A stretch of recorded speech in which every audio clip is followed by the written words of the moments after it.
The playoff experience was massive for New York. You know what I mean? At the end of the day, you really can't do really without important. Yeah, I mean, I don't know how you move forward without it. I mean, it's a team that reached the Eastern Conference Finals a year ago. Oh, the year before that too. Had a 12-point lead going into the fourth quarter. It's so tough to play at Madison Square Garden too because it's it's the mecca of all places. You've got all those beat writers there and all those celebrities there and so much history that wait a minute, there's not a lot of history for the Knicks there. That's right. Anyway, really big deal. 107 to 106. Yeah, that's not where we're leading, but it is interesting how people feel like that is so important. Andy, I don't know if you knew this, but in order for the Pistons to win a series, or you and I to believe that they can win a series, then they've got to prove that they can win a series. That's that's the most important thing. You know what I mean? The Knicks should probably just back it up at this point. Why play the rest of the series? Yeah, I mean, it's not going to happen. I mean, they're not going to be able to beat the Knicks because the Knicks have more playoff experience. Yeah, I don't know if you knew that.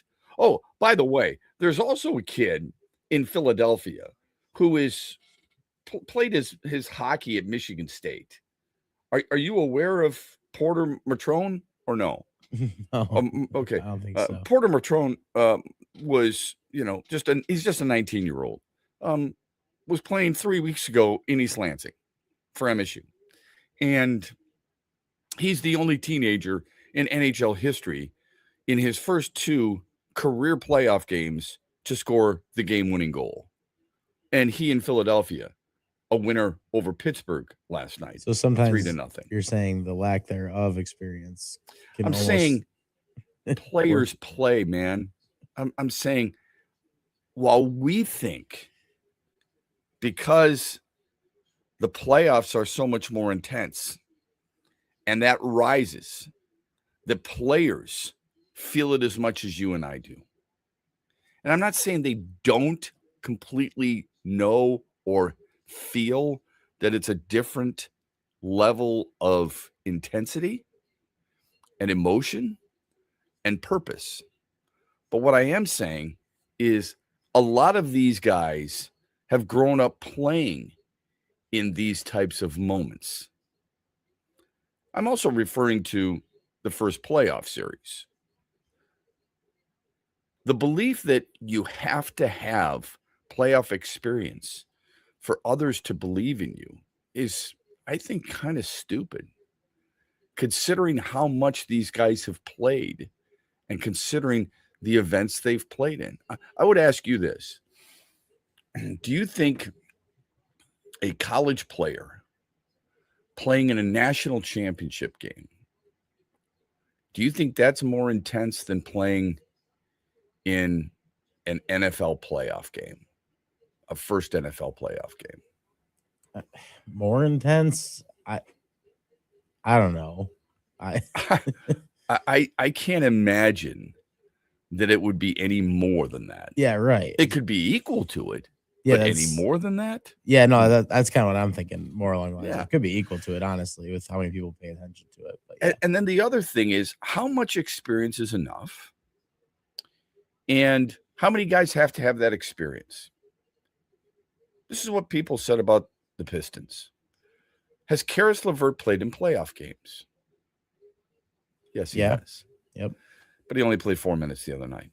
Has Duncan Robinson played in playoff games? Yep. Has Tobias Harris played in playoff games? He's the guy with the most experience they probably have in him. Then why is it we feel like, look, in order for the Pistons to win a playoff series, they got to prove it to us? Well, no kidding. Thanks, Sherlock. We appreciate that. Just because you've won it before doesn't mean you're automatically winning it again. Yeah, and just because you haven't won doesn't mean that you can't do it either. No, we've seen it time and time again. Yeah, did Victor Wembanyama look overwhelmed against Portland in Game 1? Absolutely not. No. You realize that was his playoff debut, right? Yeah, I mean, nobody's talking about that though because of his name. I feel like he's just that's right. Like he's been there before. Yeah, exactly right. What's the biggest game he had played in prior to that? I'm not going to claim to know his entire resume. Yeah, I was going to say I don't know. Some regular season game probably, but because Yeah, I don't know. I couldn't tell you. I couldn't tell you either. Maybe his NBA debut, maybe the NBA All-Star festivities with the world against one of the teams from USA, which is kind of a stupid format, whatever. I guess, again, my point is that a lot of these guys growing up, whether they played in college or in the international stage, whatever, they have played in some really big games. And if you talk to them, so many of them will say, it's just another game. You and I shake our heads at that because we've got neighbors who paint their faces. We've got people who are going to stand outside in the cold and cheer the team on, watching in some type of courtyard made display outside an arena. They don't even have a ticket inside. It's bigger for us. And I'm not saying it's not bigger for them. It's just not to the point where we think they will cave. New York has plenty of playoff experience under their collective NBA belt. And yet they couldn't handle what Atlanta did. And somebody's going to say, yeah, but CJ McCollum, who made that huge play at the end, he's got playoff experience. Exactly. Yeah, I mean, knock. And young just or old, like the Pistons do, by the way. Young or old, it feels like you could still, if you're worried about the pressure, that really doesn't change. I mean, if at the end of a game, end of a big game, it can still add up the same way, whether you've been there before or not. It feels like to me. Sure, it might help a little bit to have more experience, but I don't know. It all feels like it could be the same. Yeah, I think there are so many situations that we can call back on where if the pressure was too much, I'll use a different sport. If the pressure was too much, how did Buffalo stage a comeback the other night and end up with a win over Boston in game 1? They did it because Tage Thompson won a flipping gold medal, Andy. Do you think a playoff game in the Stanley Cup playoffs, game 1, that doesn't end their season, is more pressure-packed than the gold medal game Tage Thompson had? I would definitely argue not. That it's not. I would argue not as well. So we need to kind of keep all that in mind as we move forward with some of these beliefs that many people have, but hopefully you don't necessarily share. Our phone number on the Meijer hotline is 866-838-4843. You text us, Sports Radio 21,000. It's a Tullymore Tuesday. We're brought to you this hour by Mitch Lyons Wealth. How would you like to watch the Pistons in the playoffs on the biggest TV in Michigan? Well, you can get a huge deal and also get the biggest TV at your local ABC Warehouse store. You can shop online right now at abcwarehouse.com. They have locations all across Michigan. So if you want to watch the Pistons in the playoffs on the biggest TV in your neighborhood, go to your local ABC Warehouse store or shop online at abcwarehouse.com. Motown Legends, TNT, together again. Temptation. For Tops, Saturday night, May 9th at Soaring Eagle Casino and Resort. Tickets start at $55 and on sale now at the box office and etix.com. Saturday night, May 9th at Soaring Eagle Casino and Resort.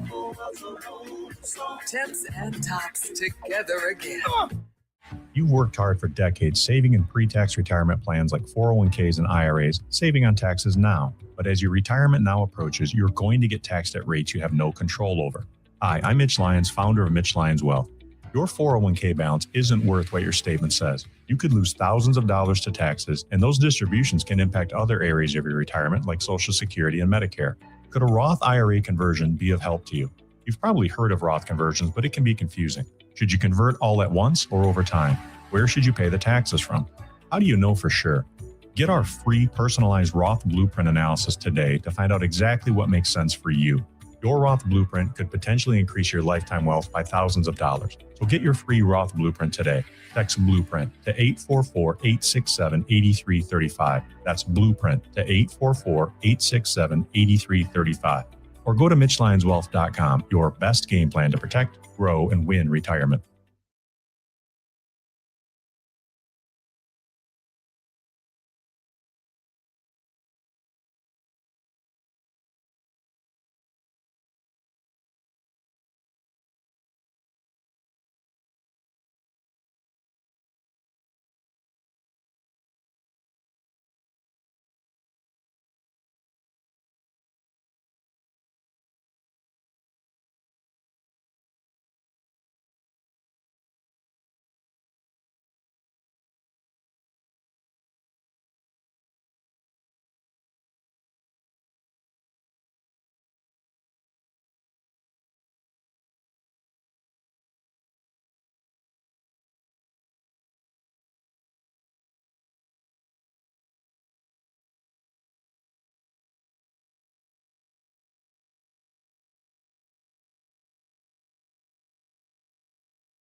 18 after the hour. Welcome back on a Tullymore Tuesday throughout the great state of Michigan. We're also streaming for you live on YouTube, on Facebook, and on X as well. I want to get to your texts at Sports Radio 21,000. Always appreciate the feedback.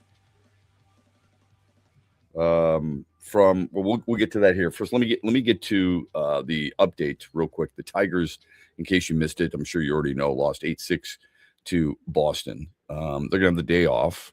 They settled for the series split at Fenway Park, despite a 10-hit attack. Jack Flaherty,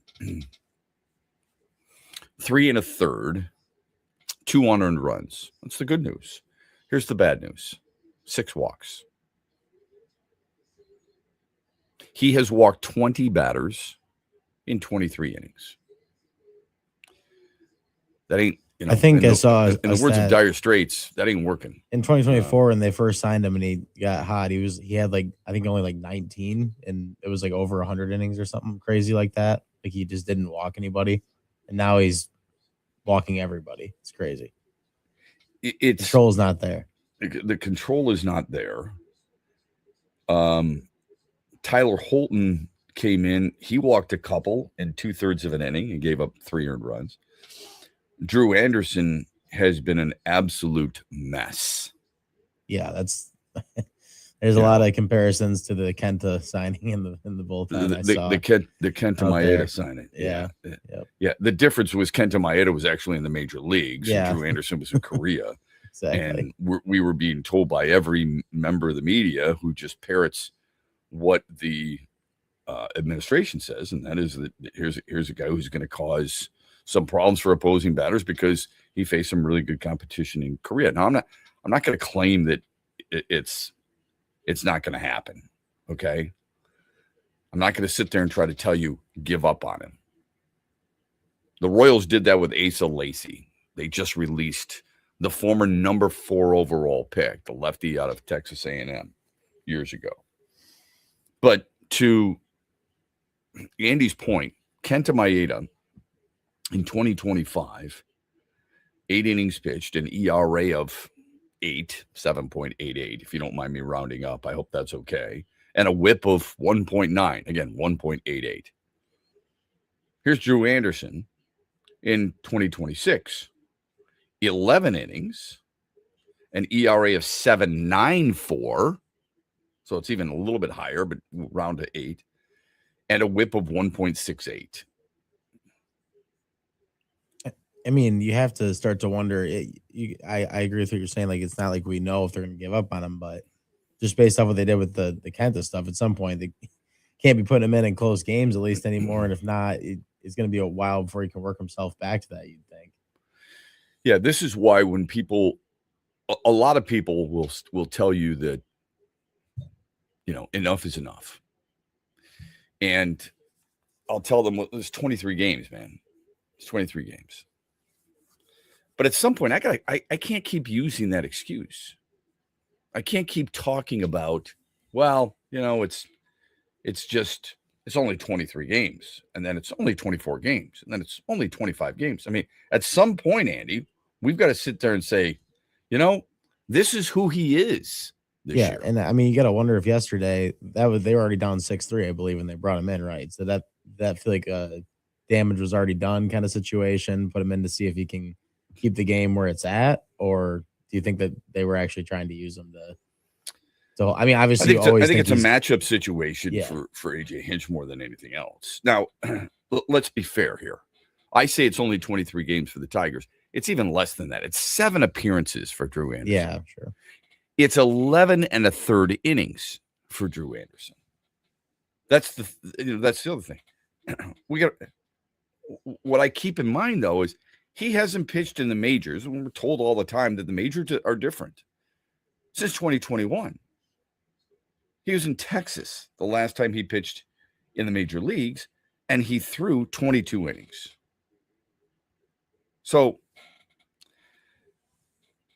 if you were convinced that he was a piece, then I suppose you're going to be patient. This is oftentimes how it works. If you're convinced, like Andy and I were, If you're convinced that he wasn't a piece, then you're more apt to say, let's get rid of him now. You know what I mean? So I think there's something to be said for that. Despite the loss, the Tigers have won 8 of 10.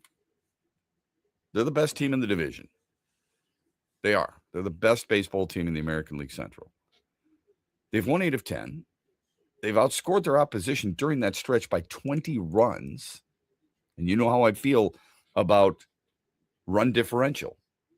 I think it's a big deal. I don't think it's the be all end all. It's part of what I think is the most important equation. And Detroit leads the division with a plus 17 in run differential. In fact, they are second in the American League to the New York Yankees in run differential. So over the last 10 games, they've won 8 of those 10 games. They've outscored the opposition by 20 runs, and their 2 losses have been by a total of 3 runs. Yeah, I feel like using the eye test too, they've started to look like the team that more people thought, coming into the season. Just the bullpen definitely still has some shakiness going on. Not even just yesterday. It feels like there's been a little bit of worry there, maybe towards the back end besides Kenley Jansen. But yeah, it's I think from watching recently, they've looked a lot better, especially in the offensive end. Other than the 1-0 loss on Friday. But yeah, I mean, you mentioned Jansen, and it's fair. I like Finnegan. Okay, I would guess a lot of people like Finnegan. Yeah, he's been good to this point. Okay, no problem. All right. See, we bring up Jansen only because of the saves. When Finnegan hasn't allowed an earned run in 10 innings. I think Finnegan's been really good. Vest has surprised me. I thought he would be better than this, and he hasn't been. So we'll have to see what happens. All right. Tyler Holton has surprised me. He's allowed 4 earned runs in 10 innings. Yeah, those two are more what I was kind of leaning towards so far. You kind of thought the back end of that bullpen was going to be pretty shut down, like overall, with a few options, I guess. So how do you look at it? Do you look at it? Those 2 important pieces in that bullpen have not been very good. Justin Verlander, we know, settled on the IL. Okay. And this after just 1 start. So that's a disappointment. I mentioned Jack Flaherty with a 23 and a third innings, 20 walks in 20 and a third, but he also has 24 strikeouts. Okay. That's third most on the team to Skubal and Mize. And he's had a couple of good starts. I mean, I feel like with starters, you can separate it that way a little bit too sometimes. But. Okay. Yeah. I think you're giving the guy the benefit of the doubt, and I applaud you for doing that. I think Casey Mize has looked really sharp. I think Tarek Skubal's looked really sharp. I think Framber Valdez, outside of 1 start, has been pretty good too. Then you look at the offense, and I would remind you, and this is from the Tigers game notes, the Tigers have the best average in Major League Baseball with runners in scoring position. It's honestly crazy to hear. Yeah, right now, they're hitting 300 with runners in scoring position. Here's the caveat. They're hitting $185 with runners in scoring position and no outs. That is among the worst. That ranks 27th out of 30 teams. With runners in scoring position and no outs, they're hitting just $185. With runners in scoring position and 1 out, they're hitting 318th. That is ranked in the top 10. That's a pretty crazy difference between 1 out. Yeah, I guess. it is. And it does make a difference, it feels like, too. Oh, I think so, for sure. I mean, especially with no outs, you want to get runners over and so Absolutely. on and so forth. But there, besides Flaherty, and we mentioned some of the struggles, there is a struggling offensive player that everybody is focusing on. And we'll get to that on the other side. And plus, we've got the Mitch Lions Wealth poll question of the day that focuses on Lions' possible tackle fits. All that and more coming up here on X's and Bros on a Tullymore Tuesday, brought to you by Mitch Lions Wealth. The Freddie the Pizza Man Foundation is dedicated to providing support to families and Michigan schools touched by autism. We invite you to join us in supporting these families and schools by making a donation at freddythepizzaman.com. With your donation, you can help provide essential resources that can make a real impact. Visit freddythepizzaman.com to make a donation and to learn more about the foundation's mission. That's FREDI, thepizzaman.com. Together, we can make a difference. Huge here for Josh Garvey and his team at Dorn Mayhew. Now, Josh oversees the West Michigan operations. Dorn Mayhew's worldwide headquarters are in Troy, Michigan, on the east side of the state. They are one of the top accounting, CPA, and business firms in the world. They continue to grow. They can help your business with any accounting, CPA, or business need you have. And also Dorn Mayhew and Josh and the West Michigan operation, they present Talking Hoops with John Beeline. We do it every Tuesday on the Huge Show through the NBA Finals. So how far will the Pistons go in the playoffs? You can hear Coach Beeline, Josh Garvey, and myself every Tuesday on the Huge Show as we talk hoops, presented by one of the world's top accounting, CPA, and business firms, Dorn Mayhew. Josh Garvey oversees the West Michigan operation. Their worldwide headquarters for Dorn Mayhew are in Troy, Michigan. Saturday night, May 23rd. Carry on my wayward son. Soaring Eagle Casino and Resort welcomes multi-platinum legends, Kansas. Tickets start at $60 and are on sale now at the box office or etix.com. Don't miss the best of classic rock. Kansas returns to Soaring Eagle Saturday, May 23rd. SoaringEagleCasino.com.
I'll play anywhere. I mean, I'll be a jack of all trades. You put me at right, I'll learn right. You put me at left, I'll learn left. You put me at center, I'll play center. I mean, wherever you need me to be, I'm gonna be. I'm a football player at the end of the day. I don't think, especially playing offensive line, you have to know how to play all positions just to play one. So, I mean, as for whatever team drafts me, I mean, put me at right, put me at left. I'm up for whatever. I've had experience at both, actually. I was a swing tackle my sophomore year, so I got some ample experience in game, probably like 300 snaps maybe, but that's about 4 games, so it's enough. That's Monroe Freeling, the left tackle out of Georgia, who could be there for the Lions at 17. I doubt that's going to be there. I doubt it. I think people view him as way too valuable. And I don't know if you've noticed that he's on the Up and Adams podcast. So that sound from that podcast. Welcome back, X's and Bros, Monday through Friday, 6 until 9. Glad you're with us here on a Tullymore Tuesday. By the way, Victor Wembanyama unanimously wins Defensive Player of the Year award. He's the first one to ever garner a first place vote from all 100 voters. And at the age of 22 becomes the youngest ever. Chet Holmgren finished second, Asar Thompson third. I'm sure Victor Wembanyama is going to roll through these playoffs playing more minutes than just 9 in the second half for San Antonio unless they're up by 39. That's what happened with Asar Thompson. Asar Thompson, a finalist for Defensive Player of the Year, played 9 minutes in the second half. Made no sense whatsoever. I'm not in the habit of blaming coaches for every playoff loss or regular season loss. No, but I think that's the low-hanging fruit. A lot of people are questioning that, though, and it's fair to do. I mean, and they should. And they should question that, right? They should question how you can't get Jalen Duren more touches, field goal attempts. I think maybe question a little bit why Dennis Jenkins played that many minutes too. I feel like when Asar's that's it. I think that's an easy thing to say considering he went 1 for 7. Sure. If he's productive, then he's going to play those minutes and you're going to be okay with it. The caveat, of course, is, well, no kidding, Shep. Of course he's going to play more minutes. It's warranted. Can I offer up this possibility? And I'm not defending JB Bickerstaff here because I didn't like Asar Thompson. There's got to be some type of rift between the two. There is. There's got to be an issue with either that or they check that at the door. Thompson is not doing what Bickerstaff and the staff want. And if you're not going to do it, we saw it earlier in the year, if you're not going to do it, then you're going to sit your ass on the bench. I'm okay with that. I don't know the answer to that. Sure, if that's what they felt like, but I don't know many people who do know the answer to that. No. That is probably an internal thing. But kudos to JB Bickerstaff. You don't want to play the way you're supposed to play. You're going to crawl under screens instead of over them. You're not going to switch when you're supposed to switch. You're not going to seal off this area when you're supposed to. Whatever the case may be, then you're going to sit down. I'm okay with that.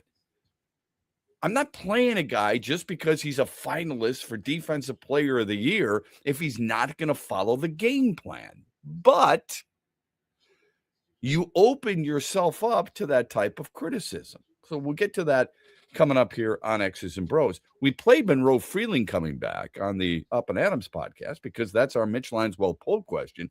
Which possible tackle would be the best fit for the Lions? Spencer Fano out of Utah, Monroe Freeling out of Georgia, Caden Proctor out of Alabama, Blake Miller out of Clemson.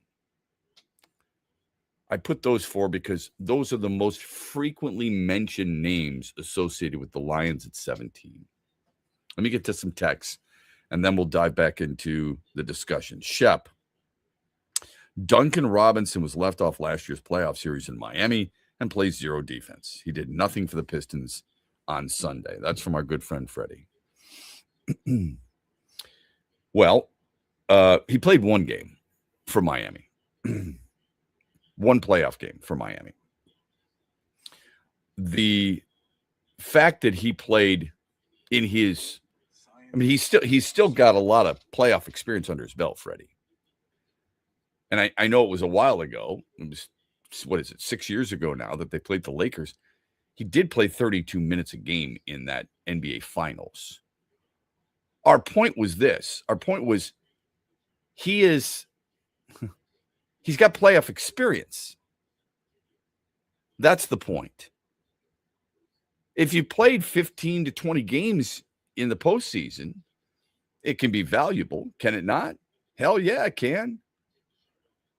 So you could talk about being left off last year with Miami, and you'd be right after the one game, but I'm also right because he's got a lot of playoff experience under his belt. He knows what it takes. He made 3 triples the other night. It ain't enough. He scored 9 points. It ain't enough. And it sure as hell isn't enough when everybody else stinks outside of Cade Cunningham offensively. Cunningham with 39 points in 40 minutes, nobody else was worth a damn.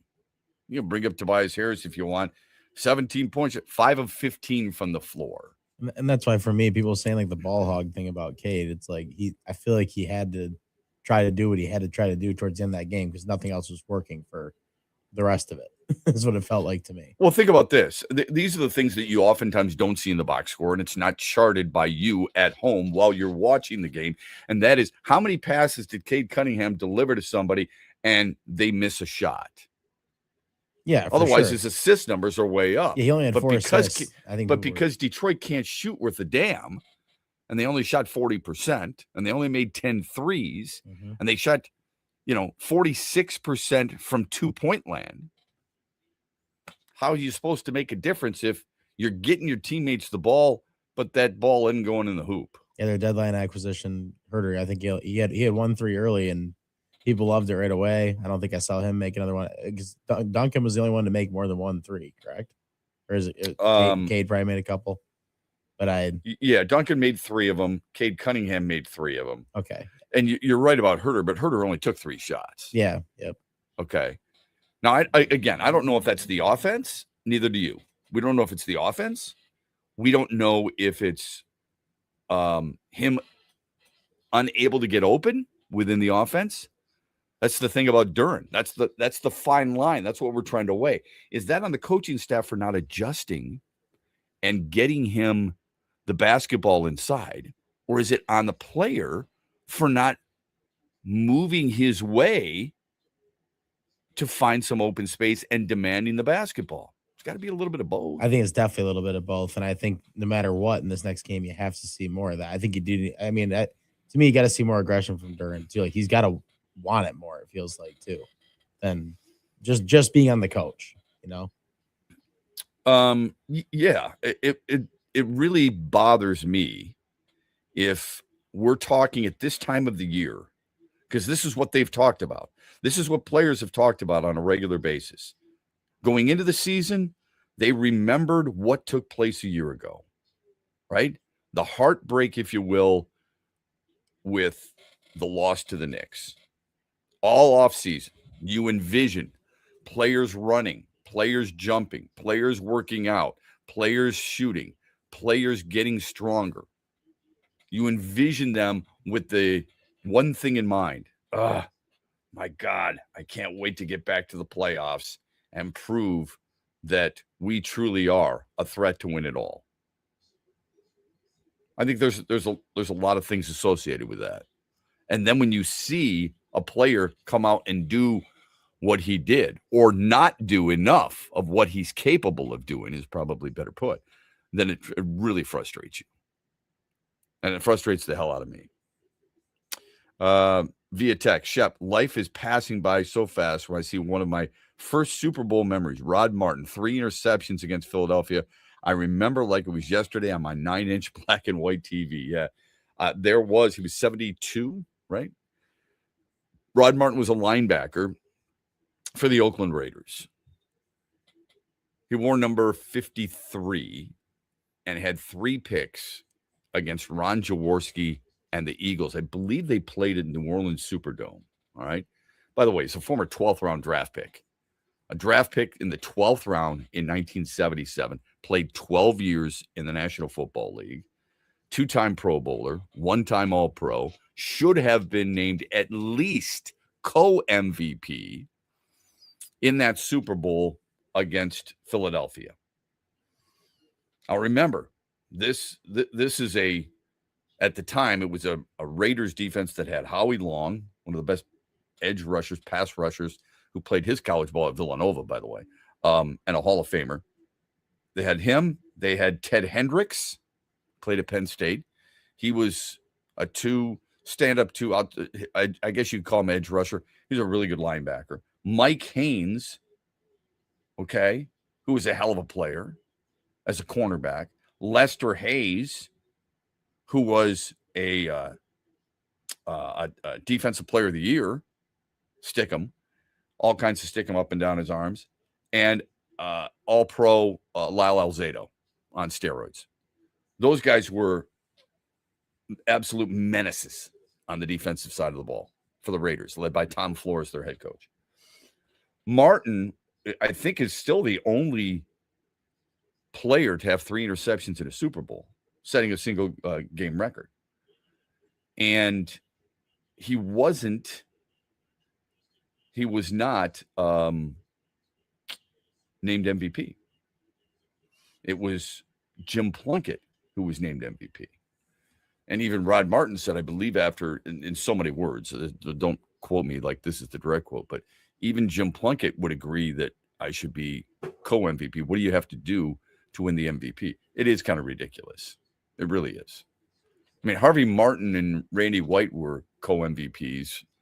And I think the only defensive MVPs in the Super Bowl, at least at the time they were, when Dallas, I believe, beat Denver and Craig Morton. Chuck Howley is the only player to win MVP on a losing team in Super Bowl history. But anyway, so yes, I agree with you on that. Another one at age 72, which is still a young man, a young enough man to unfortunately can't reminisce anymore with Rod Martin about those great playing days that he had 12 years in the National Football League. Shep, not even a question why Paul Reed didn't get any minutes. The guy that can actually shoot you the ball from the 3 to open up space in the middle. That coaching job was as bad as Dan Campbell versus Washington. So the jab at Dan Campbell, which, how many times have we talked about this? I don't know if that's ever going to go away. I don't. When 15-2 and the loss to the Washington Redskins, I don't know if it will ever go away.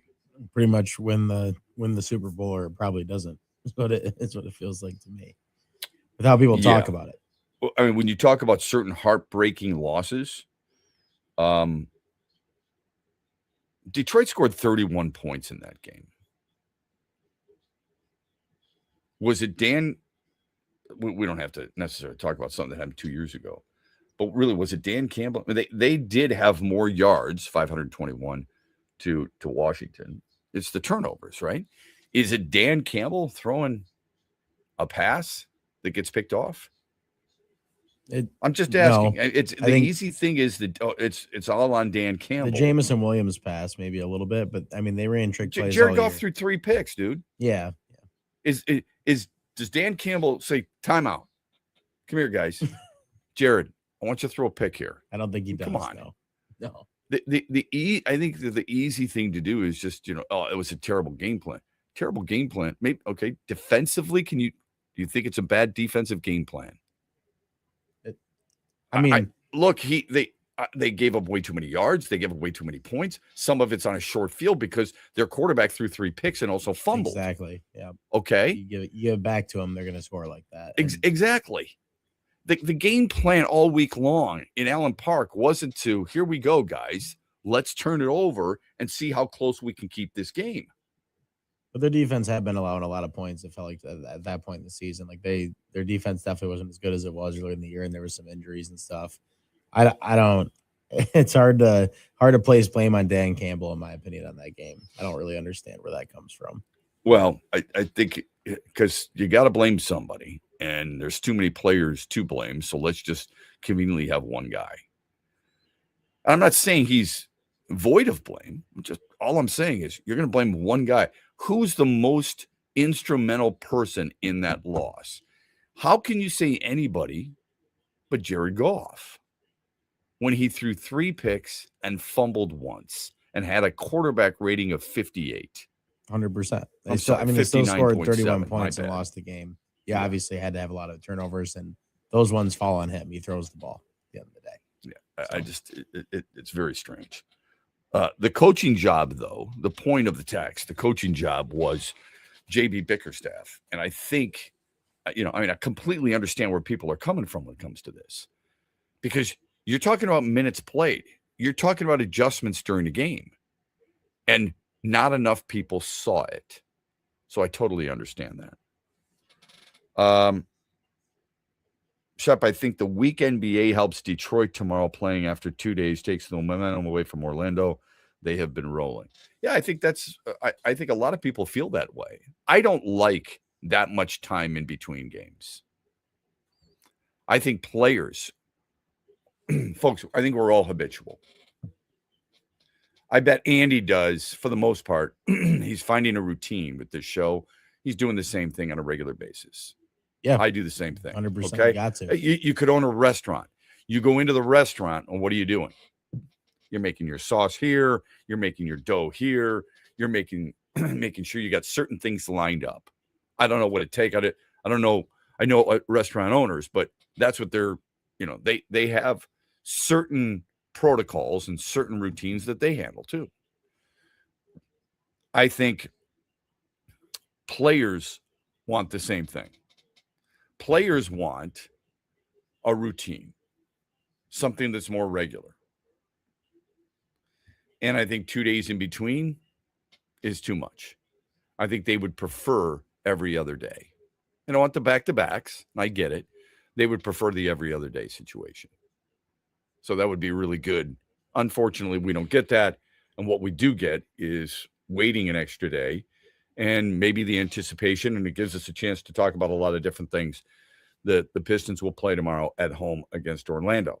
Last night, Cleveland beat Toronto 115-105. Donovan Mitchell had 30 points.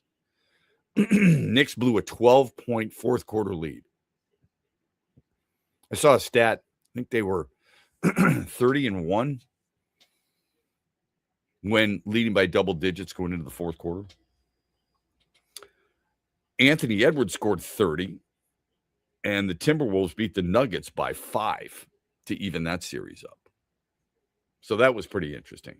And in case you missed it, because I know it's quote-unquote hockey town, Flyers shut out the Pens 3-0. They're up 2-0. Hurricanes beat the Senators 3-2 in double overtime. They're up 2-0.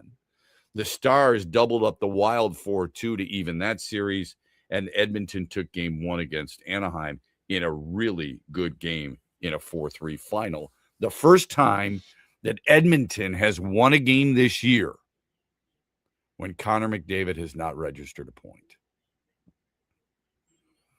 That's pretty good stuff. Pretty impressive in the playoffs, but yeah, it begs the question for me, like with the Wings, that they would have been the Senators have at least played the Hurricanes pretty tough, if you ask me. I wonder if it would have been awful. Yeah, it would have been awful. We told you the Mitch Lions Well poll question. When we come back, a player that is struggling for the Tigers that people are openly wondering about again. We'll talk about Spencer Torkelson on the other side. This is X's and Bros on a Tullymore Tuesday. Glad you're with us throughout the great state of Michigan, brought to you by Mitch Lions Well. Huge here for the Michigan High School Athletic Association. You can stay up to date on the latest from Lansing 24/7 at MHSAA.com, at MHSAA on Twitter, and MHSAA on Facebook. The latest news, press releases, and stories connected to every high school in the state of Michigan, available for you 24/7 from the Michigan High School Athletic Association. Log on to MHSAA.com, at MHSAA on Twitter, and MHSAA on Facebook. And if you're looking for archive, boys and girls, high school sports, MHSAA.TV. That's MHSAA.TV. 24/7, everything you need to know about high school sports in Michigan. Log on to MHSAA.com. Where are you watching the Tigers this year? Superfly Hayes here for Detroit Sportsnet. Sign up like the Ute Show did with the Detroit Sportsnet Tigers Wings package. Subscription info at tigers.com and MLB.com. If you're the largest selling comedy recording artist in history, you might be a redneck. Jeff Foxworthy, Friday, June 12th, inside the Soaring Eagle Entertainment Hall. Our parents can't text, and our children can't write. Tickets start at $60 and are on sale now at the box office and online at etix.com. Laugh it up at Soaring Eagle Casino and Resort, Friday, June 12th with Jeff Foxworthy. My father-in-law got his chest hair caught in his zipper. SoaringEagleCasino.com. You've worked hard for decades saving in pre-tax retirement plans like 401ks and IRAs, saving on taxes now. But as your retirement now approaches, you're going to get taxed at rates you have no control over. Hi, I'm Mitch Lyons, founder of Mitch Lyons Wealth. Your 401k balance isn't worth what your statement says. You could lose thousands of dollars to taxes, and those distributions can impact other areas of your retirement like Social Security and Medicare. Could a Roth IRA conversion be of help to you? You've probably heard of Roth conversions, but it can be confusing. Should you convert all at once or over time? Where should you pay the taxes from? How do you know for sure? Get our free personalized Roth Blueprint analysis today to find out exactly what makes sense for you. Your Roth Blueprint could potentially increase your lifetime wealth by thousands of dollars. So get your free Roth Blueprint today. Text Blueprint to 844-867-8335. That's Blueprint to 844-867-8335. Or go to MitchLyonsWealth.com, your best game plan to protect, grow, and win retirement.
We were talking earlier about the Tigers, even though they lost yesterday, they won 8 of 10.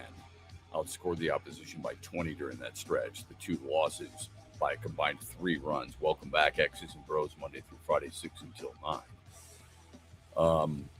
You can stream us live on X and on YouTube and on Facebook as well. Kevin McGonigal, by the way, leads all MLB rookies. All MLB rookies with a .312 batting average. Leads them on on-base percentage. Leads them in doubles, 6. Leads them in triples, 2. He's reached base safely in 17 straight starts. Tied for the longest active streak in baseball. Okay? 17 straight starts. Now, remember, Shohei Ohtani, he singled last night in the Dodgers blowout win over Colorado. And when he did, I think it's on base in 52 consecutive games. Not bad. Not bad. The dude is unbelievable. And yet,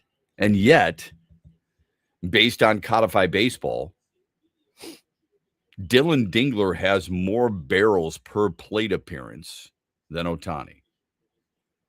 And Aaron Judge, by the way. Pretty good company. 16.4% of barrels per plate appearance for Dingler. Judge at 15.8%.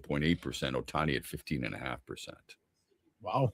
I mean, it's not like with the way we've seen Dylan Dingler swing it so far this year. Can't say it's like stunning. He's in the top tier right now. Well, he is, Andy. Elite might be a little hyperbolic. Yeah, he's among the best in all of baseball catchers in hitting and defense. Base running, maybe not so much. Sure. But hitting and defense. Okay. And by the way, Kevin McGonigal, and I said this before the season began, I said he will hit at the top of this order by May 1st. Now, it was a hell of a lot faster than I thought it would be. In the leadoff spot, he's batting .393. It's not bad. He's 11 for 28. Hats off to Bryce Rayner, by the way, called up to West Michigan. So people on the west side of the state, go watch him as quickly as you can because he is I don't think he'll be there very long. No, it can happen really fast. I mean, I've obviously been around it a lot in recent years. There's some players that end up sticking around a little bit longer. It's usually when you catch them on the back half of the year, it seems like they kind of start the next season in Grand Rapids too, and then you get a little bit more time. But yeah, if he keeps going the way that he's going, I'm sure it won't be long. And you get a beautiful week weather-wise here in West Michigan, it looks like, coming up. So definitely worth coming out. Yeah, he's a very talented 20-year-old, former first-round pick.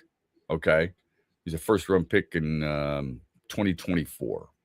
All right, 11th overall. The Whitecaps won 6 in a row last week too. So just in general, the whole team is playing good right now. So. Yeah, that's really good. He is a shortstop. So I've seen McGonigal at short. I get it, and it's not that he hasn't been good. He has been good.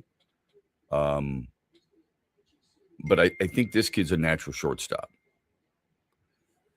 So he gets the call up, and we'll monitor that. We'd love to have him on the show sometime, and maybe that's a possibility. The other thing that is worth noting is, and I think it gets lost, and it gets lost because of the person who is overshadowing him. And I'll tell you what I mean by that in a minute, okay? Gleyber Torres is not having a good start to the season. Again, pump the brakes, 23 games, but at some point, if it continues, we have to have this conversation.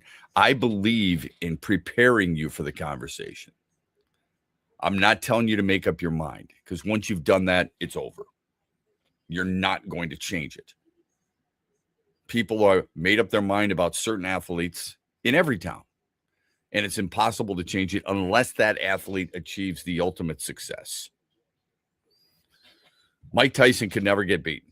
Buster Douglas, holy crap, I can't believe it.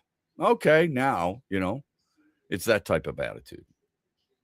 Torres is a negative. Now, when they signed him 2 years ago, I was probably one of the dissenting voices that you heard because I didn't like his defense. I didn't think he hit for a lot of power. I did not like his defense. He did get on base, though, and that's an important characteristic. But I hated his defense, and I didn't like the Tigers' defense overall. I thought last year's infield defense was horrible. McGonigal has helped them a little bit in that regard, but I don't think their defense is great on the infield by any stretch. Torres has a negative value in batting, a negative value in base running, and a negative value in adjusted fielding. Kevin McGonigal is the only Tiger with a positive value in all three of those categories. The key there is base running, right? Because there's a lot of guys who are good offensively, Dingler, but not very good on the base pass. So you can understand that. It's a hell of a stat and a hell of an accomplishment so far by Kevin McGonigal, who is clearly the best rookie in all of baseball right now. Right now. However, the guy who is really struggling is Spencer Torkelson.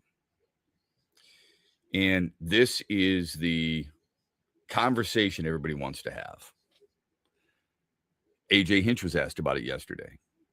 His quote, "This is a tough sport mentally to get started in a season like this for him. But it doesn't mean it's not in there. It doesn't mean that he can't have a good day. One or two good things go his way. You could see him taking off." Because that has not happened so far, unfortunately, for Spencer Torkelson, who is, this comes with the territory, he is saddled with a massive amount of expectations. And that's what comes with a 1-1 pick. A lot of people have had to deal with it.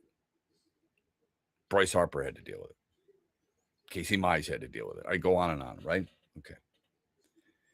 He's 2 for his last, 16. Over the last 5 games, he's 2 for his last 16. He's batting $179.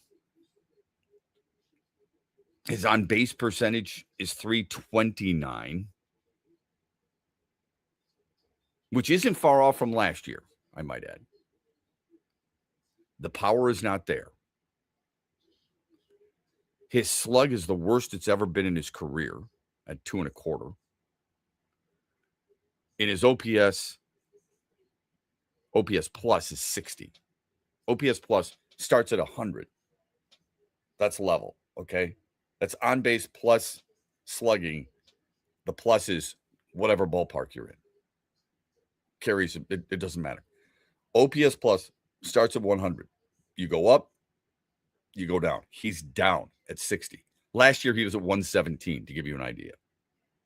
Last year, Spencer Torkelson hit 31 bombs, drove in 78 runs. His OPS plus was 117. Now, I'm not going to try and compare him to this player. It's not fair at all. But just to give you an idea, because I like to try and kind of give you a barometer here. Aaron Judge's OPS plus this year is 159. Last year was 214. It led all of baseball. The year before it was 225. Led all of baseball. Just to give you a perspective, okay? So Torkelson has struggled mightily.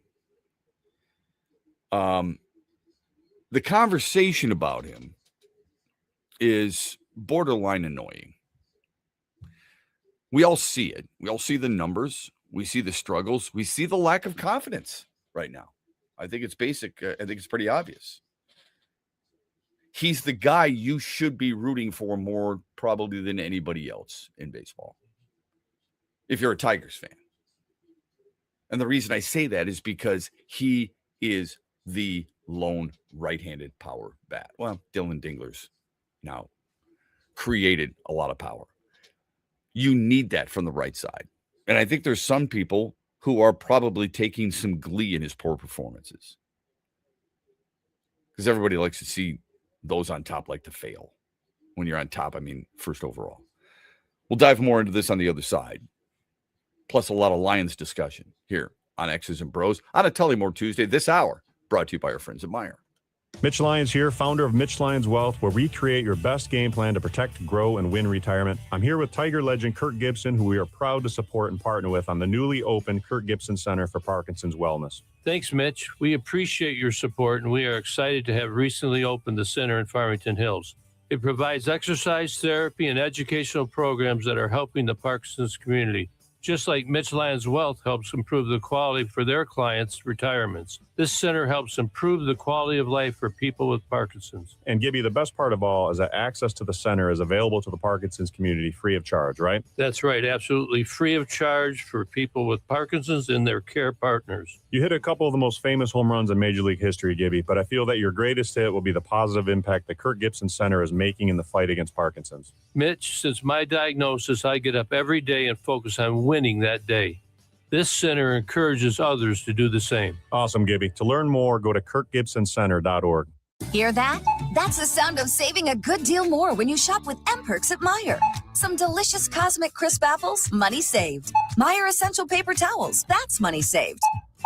Savings, savings, savings. Because every dollar spent is also points earned in M-Perks, which you can use to save on your next grocery trip or up to $1 off per gallon on your next tank of gas. At Meijer, we work hard to help you save a good deal more for a whole lot less. That's bringing more good to life. Exclusions apply. See mperks.com for details. Where are you watching the Tigers this year? Superfly Hayes here for Detroit Sports Net. Sign up like the Ute Show did with the Detroit Sports Net Tigers Wings package. Subscription info at tigers.com and MLB.com.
Okay, 18 after the hour.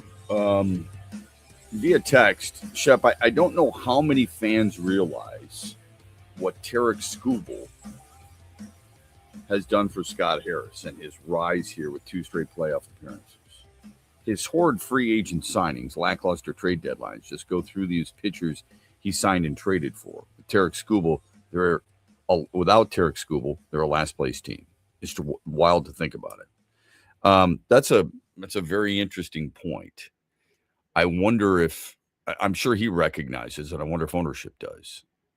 I mean, if I'm Scott Harris on a regular basis, I'm asking Chris Ilitch, where are we at when it comes to the possibility of retaining Tarek Skubal?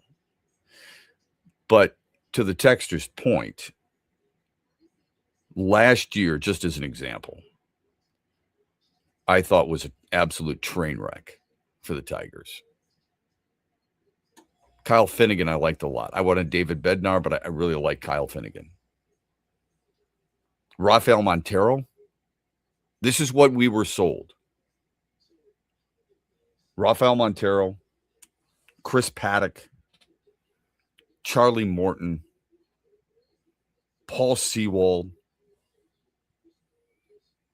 Free agent signings were Gleyber Torres and Alex Flippin Cobb. It's amazing. It's amazing that they made the playoffs. But even more amazing that, there wasn't, maybe I'm wrong here. There wasn't more of a frustrating rise of Tigers fans saying, what the hell are we doing? If this team had made the playoffs regularly prior to his arrival, it might be different. Timing is everything, right? And just maybe it's because here's a guy who takes over an organization that had come off some just really bad years. Awful baseball players. They just weren't major league players. Sorry. As much as you'd like them to be, as much as you pump them up, they weren't Major League Baseball players. Hi, Akil Baddoo. His free agent signing, although I think the Framber Valdez is a really good one. All right. Outside of that, you're struggling. And the other thing that we have to recognize is the player you love the most, he drafted, Kevin McGonigal. The second player you love the most was drafted by Al Avila and Dylan Dingler. The other player you have been raving about, Cole Keith, was drafted by Al Avila. The guy you don't want to let get away, Tarek Skubal, was drafted by Al Avila. The guy who you're starting to come around on, Casey Mize, was drafted by Al Avila. Now, you could also say the most frustrating guy that you have, Spencer Torkelson, was drafted by Al Avila. So I understand there's a balance there when it comes to those two things. Shep, when they send Drew Anderson down, does he go to Toledo or back to Korea? When the analysts always say he learned so much there. That's exactly what people were saying. For a guy who has been in the locker room so many times, how do players like Mize and Green and Torque and Carpenter feel when they see teammates get big contracts before they even play in the Major League Baseball level? At least for Cole Keith. I got to be honest with you. I don't think they hold it against him at all. I don't think it matters to them. I think most players want other players to get contracts and big contracts. And the reason I say that is because they recognize that their organization is spending, number one. And number two, they figure it means more for me.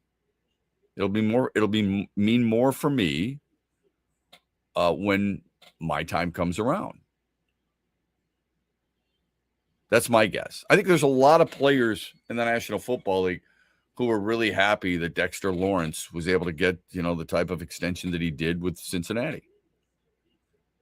Now, that's not their locker room. Maybe Trey Hendrickson is going, are you effing kidding me? I gave everything to this organization and you can't pay me, but you can pay a guy who you just traded for? What the hell? What do I have to do? I had 17 and a half sacks in back-to-back years, and you wouldn't reward me, you cheap son of a blank, blank, blank. And now you're going to do this for Dexter Lawrence? I get the sense that's probably the situation there. All right? A phone number on the Meyer hotline is 866-838-4843. You can text us, Sports Radio 21,000. This is interesting. I think I told you, if you missed the update, Victor Wembanyama was named the Defensive Player of the Year. It was a unanimous vote. He was number one on 100 ballots. Everybody gets wrapped up. Look, he's a great player. He is a generational player. This is not a knock on Victor Wembanyama, but I think voters get enamored with, oh, my God, look at his length and look how many block shots he has and look at how many shots he alters. I'm not saying it's not important. Asar Thompson finished third. That's fine. He's arguably the best perimeter defensive player in basketball. I'm not saying he should have won it. I think it was a foregone conclusion. It's a foregone conclusion because of the pumping machine, the promotional machine that is the media. They really help you decide, oh, this is the guy. Think about it for a minute. You and I do not get a chance to see X amount of players for this NFL draft. I'm not going to lie to you. I can't. If they drafted Bud Clark, the safety out of TCU, in the third round, they don't have a third round pick, but if they moved up or in the fourth round, based on what I hear about him, I'd be like, this is awesome. I'm happy. I'm really happy. If they went Monroe Freeling, Gabe Yakis, and Bud Clark, I'd be like, Brad Holmes did it again, baby. I don't know enough about Bud Clark. Most talk show hosts don't. You can talk about watching film and all this other stuff. That's what the people, their only job is to talk football. That's what it's about. There's just not enough hours in the day for Bill Simons in the afternoon to look at, how many players, Andy, are going to be drafted. You got 32 teams. You got 7 rounds, right? You're going to have 225 players minimum drafted. Okay? And you're telling me you don't have enough time in your day to look at every single one of them? To look at every single one of them. I'm sorry. I wish I could. First 2 rounds, bring it on, right? After that, we're going to have to go a much deeper dive in preparing for these things.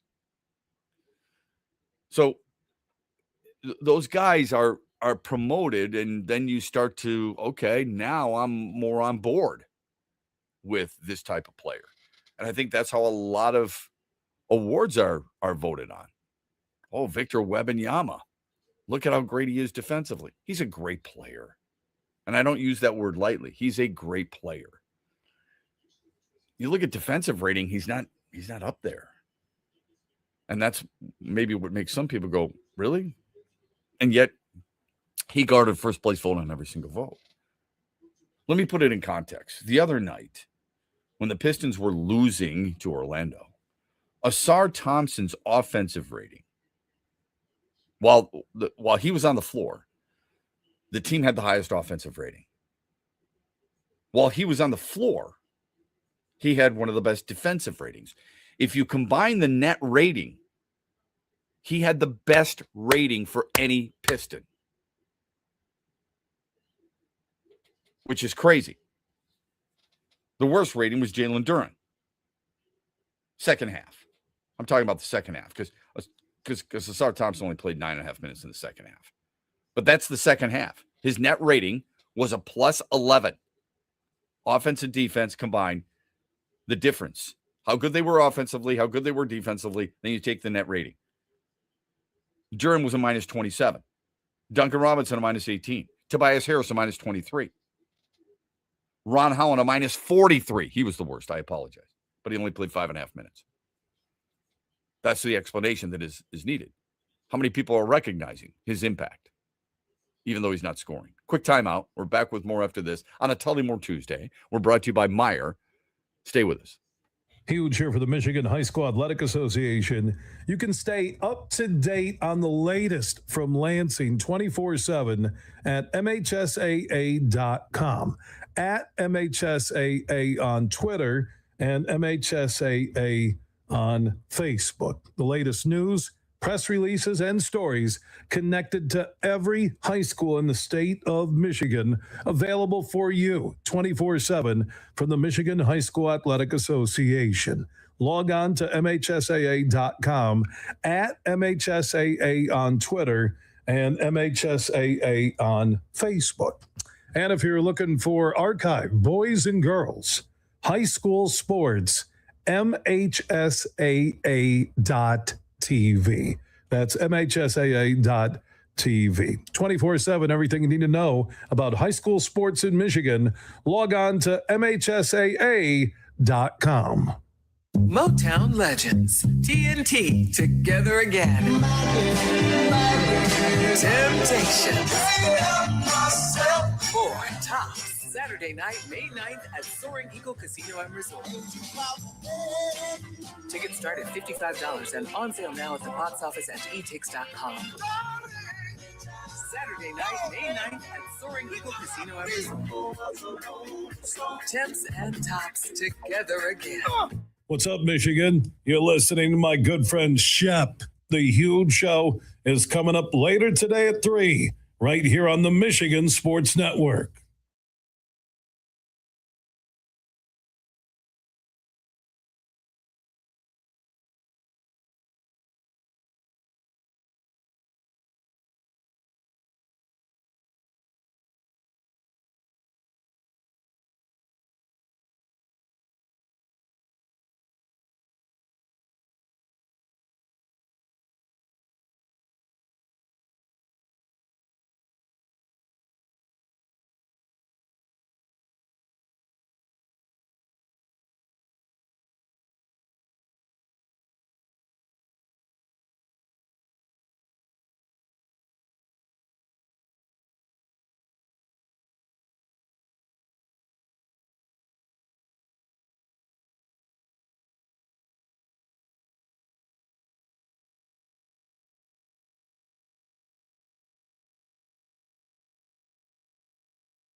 Okay, 35 after the hour. Welcome back here on X's and Bros throughout the great state of Michigan. Tigers have the day off. They lose 8-6 to Boston yesterday. Victor Wembanyama unanimously wins Defensive Player of the Year award at the age of 22.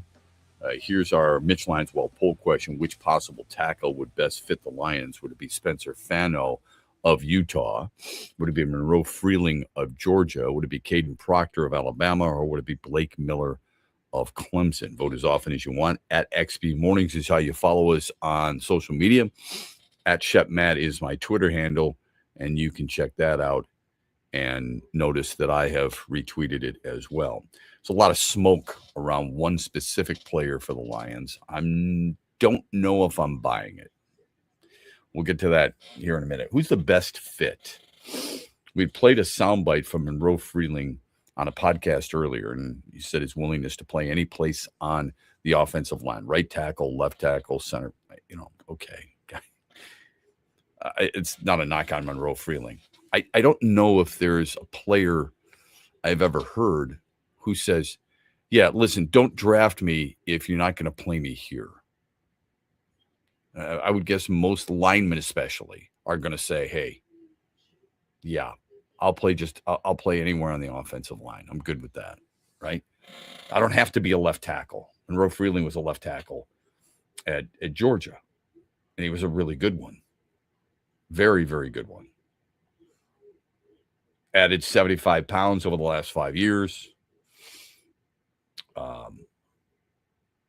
Mother was a yoga instructor, so introduced him to yoga, which I think is big. Had one holding penalty in 18 career starts. So he's only 22 years old. But he's in the 90th percentile among offensive tackles in height, hand size, 40-yard dash, and vertical. It's pretty damn good, right? Really good player, productive player, at a really good program, and I don't think that should be undersold. The fact that you're playing in the SEC, you're playing against SEC players, you're playing against the likes of, not that they're all the same, okay? But you're playing against the likes of, well, you're practicing against Kristen Miller, who's at Georgia. You're playing against Caleb Banks. These are the defensive tackles. And then when you get to edge rushers, you are playing against Keldrick Falk, right? He's in the SEC. You're playing against Cassius Howell. You're playing against R. Mason Thomas. You're playing against players who are going to be playing in the NFL. So it's going to help you a little bit. If I said to you, would you go, if I gave you the scenario of getting, at the time, at 17, the best edge and then tackle, and I used the names of Hakeem Messidor, Keldrick Falk, one of those two guys might be available for you at 17. You get a chance to get that edge rusher. And then in the second round, you take your tackle or your offensive lineman, Emmanuel Pregnon. He's the guard out of Oregon. I know some people are like, oh my God, a guard. We need a tackle. Okay. I don't know who would be available. Is that Ahian Achor available? Ahian Achor from Arizona State. If he were available. Okay, instead of Pregnon. I like Pregnon a lot. I think he's a really good player. He's a hell of a player. And then a little bit later on, maybe you get a D'Angelo Pons, maybe a Bud Clark, maybe a Kyle Lewis. One of those three guys if you trade it up for the third round. I don't think Pons would be there in the fourth. Lewis might be there in the fourth. Clark might, it'd be a reach. It'd be tough. He'd probably go before then. But your first two picks, if you went edge and then tackle, or would you rather go tackle than edge? And that would mean you get a Monroe Freeling, you hope. I think he's going to be gone by then. Or you get a player like, I think Spencer Fano will be gone as well. You get a Caden Proctor, or you get a Blake Miller. And then the edge in the second round is a Yakis, a Malachi Lawrence from UCF, a Cassius Howell from Texas A&M, along those lines. there's so many mock drafts where you see certain names associated with the Lions. Monroe Freeling is that. And then you think about it for a moment. You say there's going to be a run on tackles. He's considered one of the best tackles in the draft, arguably the best tackle in the draft. Why would he be there? Unless certain teams, and this happens, fall in love with certain players. Fano suddenly is gone.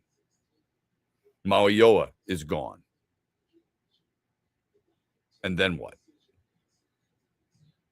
Depending on the tackle. Monroe Freeling is widely considered. It depends on who you're looking at. But he's in the argument for best tackle along with Fano and Mauioa. Mauioa is probably a guy who's going to move to the inside. Freeling's going to stay on the outside. Fano's going to stay on the outside. Caleb Lomu, you could see him moving to the inside. He's from Utah as well. Caden Proctor, he's probably going to be on the outside. Blake Miller, he's going to be on the outside. Ahiana Chor, he's going to be on the outside. Which scenario do you think is best? What would you rather do? Andy, if you had to take the edge and then the offensive lineman, or the offensive lineman and then the edge, which way do you see you leaning? Again, for the Lions. I'm always the kind of person that there is like the best available position or player at the position there. I'd like him to take that. But I feel like, again, we've talked about it with me before. I feel like this offense can be what it was, or be just as good as it was if they really shore up that offensive line. So the defense does need the work. I guess I still would lean offensive line. I'd like to see him get another piece to add to that line, just because I feel like a lot of injuries happen there. Stop me if we've had this conversation, because I've had a lot of these football conversations. What side of the football is in better shape? The offense or the defense right now? Today? The offense is definitely in better shape. Yep. Okay. I think what has to be answered, and just this is a mindset, doesn't mean it's the final determination. Is Larry Borum better as a right tackle than DJ Wanham is as a defensive end? As of right now, I think most people would shade toward Larry Borum being a better right tackle. I think so. All right. So you have 4 of your 5 pieces along the offensive line that you feel like you're in pretty good shape. 3 of them you feel like you're in really good shape. The other one you're in good shape. Okay. Not sure who's going to be at left guard. Defensive end wise, where's the depth? You have depth in other places, especially along the offensive line. That doesn't mean you have starters. It means you have depth. Look at that left side, or at least the right side from a defensive end standpoint. There's nothing there that makes you feel really comfortable. No, it's a very good point, and that's why either way, I'm not going to be upset with what they do. I feel like it's just, if there's an athlete at either one of those positions available that is clearly great, as one of the highest at their position, or it's basically been whatever the Lions like with the draft. They've kind of done their own thing, it seems like, under Brad Holmes. So whoever they think is the best, but I think it has to come to one of those positions because it seems like they need it the most. Yeah, this is an interesting text.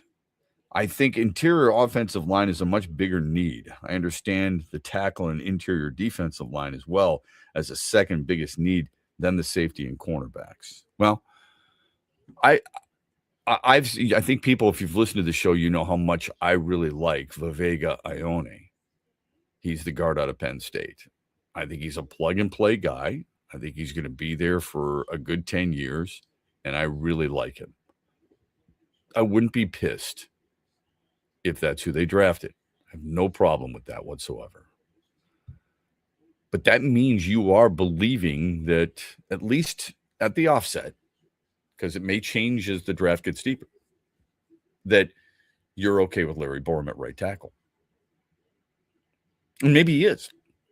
He's a good pass protecting tackle. Is he the second coming of Penei Sewell? No. Are you going to confuse him? And this is about name recognition. This is where we get caught up, because oftentimes we don't see or recognize offensive linemen until it's too late. We got a text over here too. Why don't the Lions re-engage talks with Taylor Decker as a bridge year? Yeah. Because he wants X amount of money, and I don't think the Lions are willing to pay it. I think they've moved on. They've also spent money on some of the free agents. I was going to say, it feels like that decision was already kind of made. Yeah. And he's the one who made it, by the way. He's the one who made it. And last year, let me ask you this. And again, I'm not saying Larry Borum is Lane Johnson. That's not where I'm going. But let me ask you this. If Taylor Decker was so highly viewed, how come nobody else jumped on him? Exactly. If there's a need for tackle, especially left tackle, and I'm not knocking Taylor Decker. I like him. I appreciate his services. I appreciate everything he did as a Lion. I wanted him to stay. I wanted another year out of him. He wanted $21 million. Mm-hmm. And right now they need to spend that. Okay, yeah. Now they need to spend that money elsewhere. What is it that if there are other teams in need of tackles, why in the world haven't they reached out to him? I mean, last year, at least from what we know, the injuries clearly hampered him last year too. I mean, it was watching the games. I don't think he was the same player he's been in the past. Yeah, I mean, maybe I'm wrong with that, but that's just the way that I view it, and I feel like that's why the Lions weren't willing to pay him that much money at the end. Yeah, I think it's, quite honestly, I think it's financially irresponsible to do it. I really do. If you're looking for left tackles, let's just use left tackles. I mean, San Francisco just signed Trent Williams to a 2-year contract extension. He's a hell of a lot more established, right? For sure. Rasheed Walker was supposedly the best available free agent tackle out there, Andy. Do you remember? He was from Green Bay. He signed in Carolina. Do you remember what he signed for? I could not tell you the 1 year, $4 million. Wow. Yeah. And people want Taylor Decker. Well, I'm just telling you, that was a big deal. When people thought that was he was going to be a big name, and you were going to go out and get a guy like that. Like, people wanted him in Detroit. Can't have Taylor Decker. Let's go get Rasheed. Why was it not a bigger deal than that? Braden Smith was the other. He was a right tackle. He signed a 2-year contract worth $10 million a year. So maybe the need was not there. Here's the other thing that a lot of teams may have recognized. I don't have to spend that money because this draft is really deep in tackles. That could be it. So when you look at this situation, and I love all these, this is the week where it's starting to get old because of the number of mock drafts and the number of different names and how much more are we learning and so on and so forth. So people put their dream scenarios out. This is what would be ideal for me. Well, ideal for a lot of teams. If you need a running back, you get Love from Notre Dame. If you need a quarterback, you get Mendoza from Indiana. That's not likely. It should be described more of realistic dream scenario. Can we really see a guy like Monroe Freeling dropping to 17? Probably not. No. Probably not. Based off everything that's been said about him, no. I've seen him high as 6. That's the highest I've seen him going. All it takes, as you know, Andy, is for one team to fall in love with you. Yeah, for sure. And it feels like if the Lions were to want it that bad, they'd end up having to probably trade up for it. I mean, how much do they like him? We don't know the answer to that. Where would they need to move up in the end to get him? Would he drop far enough to, if they traded up just a few picks to get him? I don't know, but who knows? Right, I can't imagine. I cannot imagine that Spencer Fano dropped to the Lions at 15, and yet I saw a mock yesterday where he did. I mean, he is positioned as an immediate starter. When Utah needed to grind out 1 yard and move the chains, they more often times than not ran behind 55. That was his number at Utah. Okay. It's pretty cool. If he dropped to Detroit, would you take him? In a minute. Like, you 100%. could blink. Yeah. Like you would have the cart, you'd be rushing up to the podium. Here you go, Roger. Well, behind in the podium. He comes out from behind. And then, Spencer Fano, have the jersey made up. So when you go fake hug Roger Goodell, that's a beautiful thing. And you're wearing a Lions uniform. That'd be great. I don't see that happening. I don't see it happening with Monroe Freeling. As much as I would like it to, I just don't see that happening. But there's so much smoke right now, Andy, around Caden Proctor from Alabama. Okay?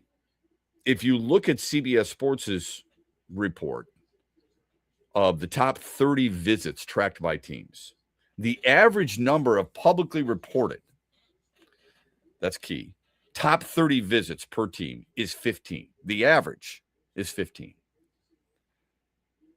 The Lions' 6 known reported visits ranked 30th, third fewest in the league. 27 teams have had at least 10 reported visits. 9 teams have had at least 15. 7 teams have had at least 20. So in other words, you get 30, okay? The Lions have the third fewest. 6 publicly reported. Jacksonville 0, Rams 4. There appears to be a deliberate method to the Lions' madness. They like confidentiality. So I ask you this, knowing that, and knowing that some local visits may not always count against the top 30, Jimmy Rolder, Michigan, okay, would be a really good 6th-round draft pick.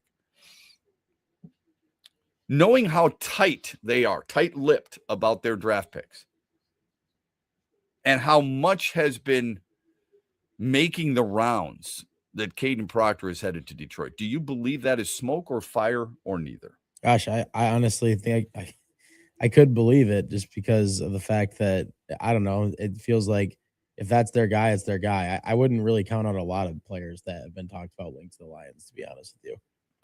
Yeah, I think that was an early plant by somebody, and it caught fire, steam, and momentum. And I just don't know if that's a guy who is a Brad Holmes type of guy. Here's what concerns me about it. Mitch Lyons brought this up. Mondays with Mitch yesterday at 7:18. Guys who have weight trouble tend to always have weight trouble. Wears on the joints, and it makes you slower. You have to be really disciplined. Is he disciplined enough? Or is he disciplined just enough to get drafted? That's the question I think a lot of people have. And it's a fair question. Some of us are lucky we don't have to struggle with that. He's a big man, and he's a powerful man. And I root for him. I hope he does well, because I've seen some interviews with him, and he seems like a solid dude. I just don't know if that's a Brad Holmes type of guy, if that makes sense. Phone number on the Meyer hotline is 866-838-4843. Text us, Sports Radio 21,000. This is a Tullymore Tuesday. We've been brought to you in this hour by Meyer. You've worked hard for decades saving in pre-tax retirement plans like 401ks and IRAs, saving on taxes now. But as your retirement now approaches, you're going to get taxed at rates you have no control over. Hi, I'm Mitch Lyons, founder of Mitch Lyons Wealth. Your 401k balance isn't worth what your statement says. You could lose thousands of dollars to taxes, and those distributions can impact other areas of your retirement like Social Security and Medicare. Could a Roth IRA conversion be of help to you? You've probably heard of Roth conversions, but it can be confusing. Should you convert all at once or over time? Where should you pay the taxes from? How do you know for sure? Get our free personalized Roth Blueprint analysis today to find out exactly what makes sense for you. Your Roth Blueprint could potentially increase your lifetime wealth by thousands of dollars. So get your free Roth Blueprint today. Text Blueprint to 844-867-8335. That's Blueprint to 844-867-8335. Or go to MitchLyonsWealth.com, your best game plan to protect, grow, and win retirement. The Freddie the Pizza Man Foundation is dedicated to providing support to families and Michigan schools touched by autism. We invite you to join us in supporting these families and schools by making a donation at freddythepizzaman.com. With your donation, you can help provide essential resources that can make a real impact. Visit freddythepizzaman.com to make a donation and to learn more about the foundation's mission. That's FREDI thepizzaman.com. Together, we can make a difference. Make sure you listen weekly to our Moving Ferris Forward interviews with Ferris President Bill Pink and other leaders who are moving Ferris forward. Find out more about Big Rapids and Ferris and what they have to offer at ferris.edu. Mitch Lyons here, founder of Mitch Lyons Wealth, where we create your best game plan to protect, grow, and win retirement. I'm here with Tiger legend Kirk Gibson, who we are proud to support and partner with on the newly opened Kirk Gibson Center for Parkinson's Wellness. Thanks, Mitch. We appreciate your support, and we are excited to have recently opened the center in Farmington Hills. It provides exercise therapy and educational programs that are helping the Parkinson's community.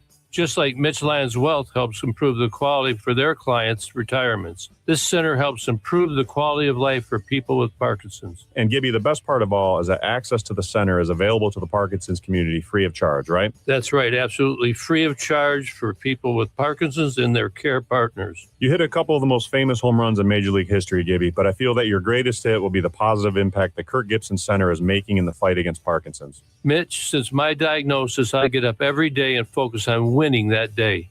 This center encourages others to do the same. Awesome, Gibby. To learn more, go to kirkgibsoncenter.org.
there are certain guys you really like.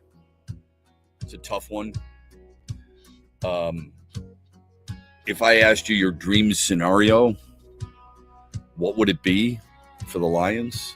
You can call us on the Meyer hotline, 866-838-4843. Text us, Sports Radio 21,000. Monroe Freeland, Gabe Yakis. Trade up, get Bud Clark. Marlon Klein is a decent 4th or a 5th round pick. 4th round pick. Out of Michigan, the tight end. Okay, because you're going to need a tight end. There's a certain guy I really like in this draft. I don't know if he could be a starter for you on a regular basis. By the way, if you're looking at a tight end, it depends on which one you might be looking at. I think Klein gives you a little bit of everything, but I would say this: if there's that Kasmerick, Will Kasmerick out of Ohio State, really good blocking tight end. Doesn't run the seam route as well, but he's a really good blocking tight end. Might be a guy instead. I really like. he's probably not an every down player. I love Aiden Fisher from Indiana. I think he's an absolute baller. Is he big enough to play at the NFL level? That's the question a lot of people have, and it's a legitimate question. Because I know this is hard to believe, but we don't know everything. It's an I don't know situation. The guys who are in this for a living would tell you he's probably not big enough, which is disappointing for me because I really like him. I saw these comps the other day. It's unfair to the player. Those comparing a guy like Fernando Mendoza to Matt Ryan, that's really unfair to Fernando Mendoza. I mean, you're just looking for comps when it comes to how a guy has been graded out and where he's projected to go. All right. So I wanted to give you a few comps of players who are linked to the Lions. This is based off CBS Sports. So Caden Proctor is one of those guys that we've talked about. All right. If you want people moved in the running game and firm pockets and pass protection, these are your kinds of offensive tackles. They project him to go 6th to the Browns. And the comp is Darnell Wright, the tackle for the Chicago Bears, who was a 1st-round pick and 10th overall. Spencer Fano. You can't go wrong drafting athletes like Fano. He possesses the natural coordination to make everything look easy. They project him as the 20th overall pick, which means he would slide by Detroit, which surprised me. And Bernard Raymond is the comp, a former 3rd-round pick, but a productive player for the Colts. So there's 2 names. One of my favorite players in this draft is Sonny Styles. Not that he's projected to the Lions. He could go as high as 5 to the Giants. But they compare him to Tremaine Edwards. A few others. Caleb Lomu, who some have. I saw maybe 1 or 2 to the Lions. They project him, CBS Sports does, as a number 27. It's all there physically for Lomu to be a high-end pass protector in the NFL. Needs to improve his strength and nastiness to realize his potential. I don't know if the strength you can just dedicate yourself in the weight room and dedicate yourself to certain exercises. But can you ever improve your nastiness? I don't know, man. That seems like that should be innate. They compare him to Jake Matthews, who was at one point out of Texas A&M, a 1st-round pick, 6th overall. Vavega Ionye. If you like boring guards that you won't have to worry about in pass protection, he's the man to draft. They project him 15th overall to Tampa and compare him to Steve Avila of the Rams, who was a 2nd-round pick. Haven't seen Francis Mayoa go to Detroit. But they write he may have played right tackle in college, but if you built a guard in the lab, chances are it would look a lot like Mayoa. That's why I said they've got him listed as a tackle because he played tackle at Miami. But Francis Mauigoa might be best moved inside. They compare him to Treven Jenkins, who is a second-round choice. And they actually have him going 5th overall to the Giants. David Bailey's, I like Ionye. I like Sonny Styles. David Bailey's one of my favorite players in the draft. I think if you're looking for the guy who can rush the passer, if you need a pass rusher, if that's your number one need and you got a high draft pick, he's your guy. I think he's the best pure pass rusher in the draft. Arvell Reese might eventually be, but as of right now, it's him. Athletes as impressive as Bailey don't miss his pass rushers. Even their ceiling is debatable without a consistent power threat. They project him as the number 2 player going to the Jets and compare him to Vic Beasley, who was the 8th overall player chosen in 2015. Let me give you a couple of more, all right? Not that the Lions would take this guy, but Kenyon Sadiq, he's the best tight end in this draft.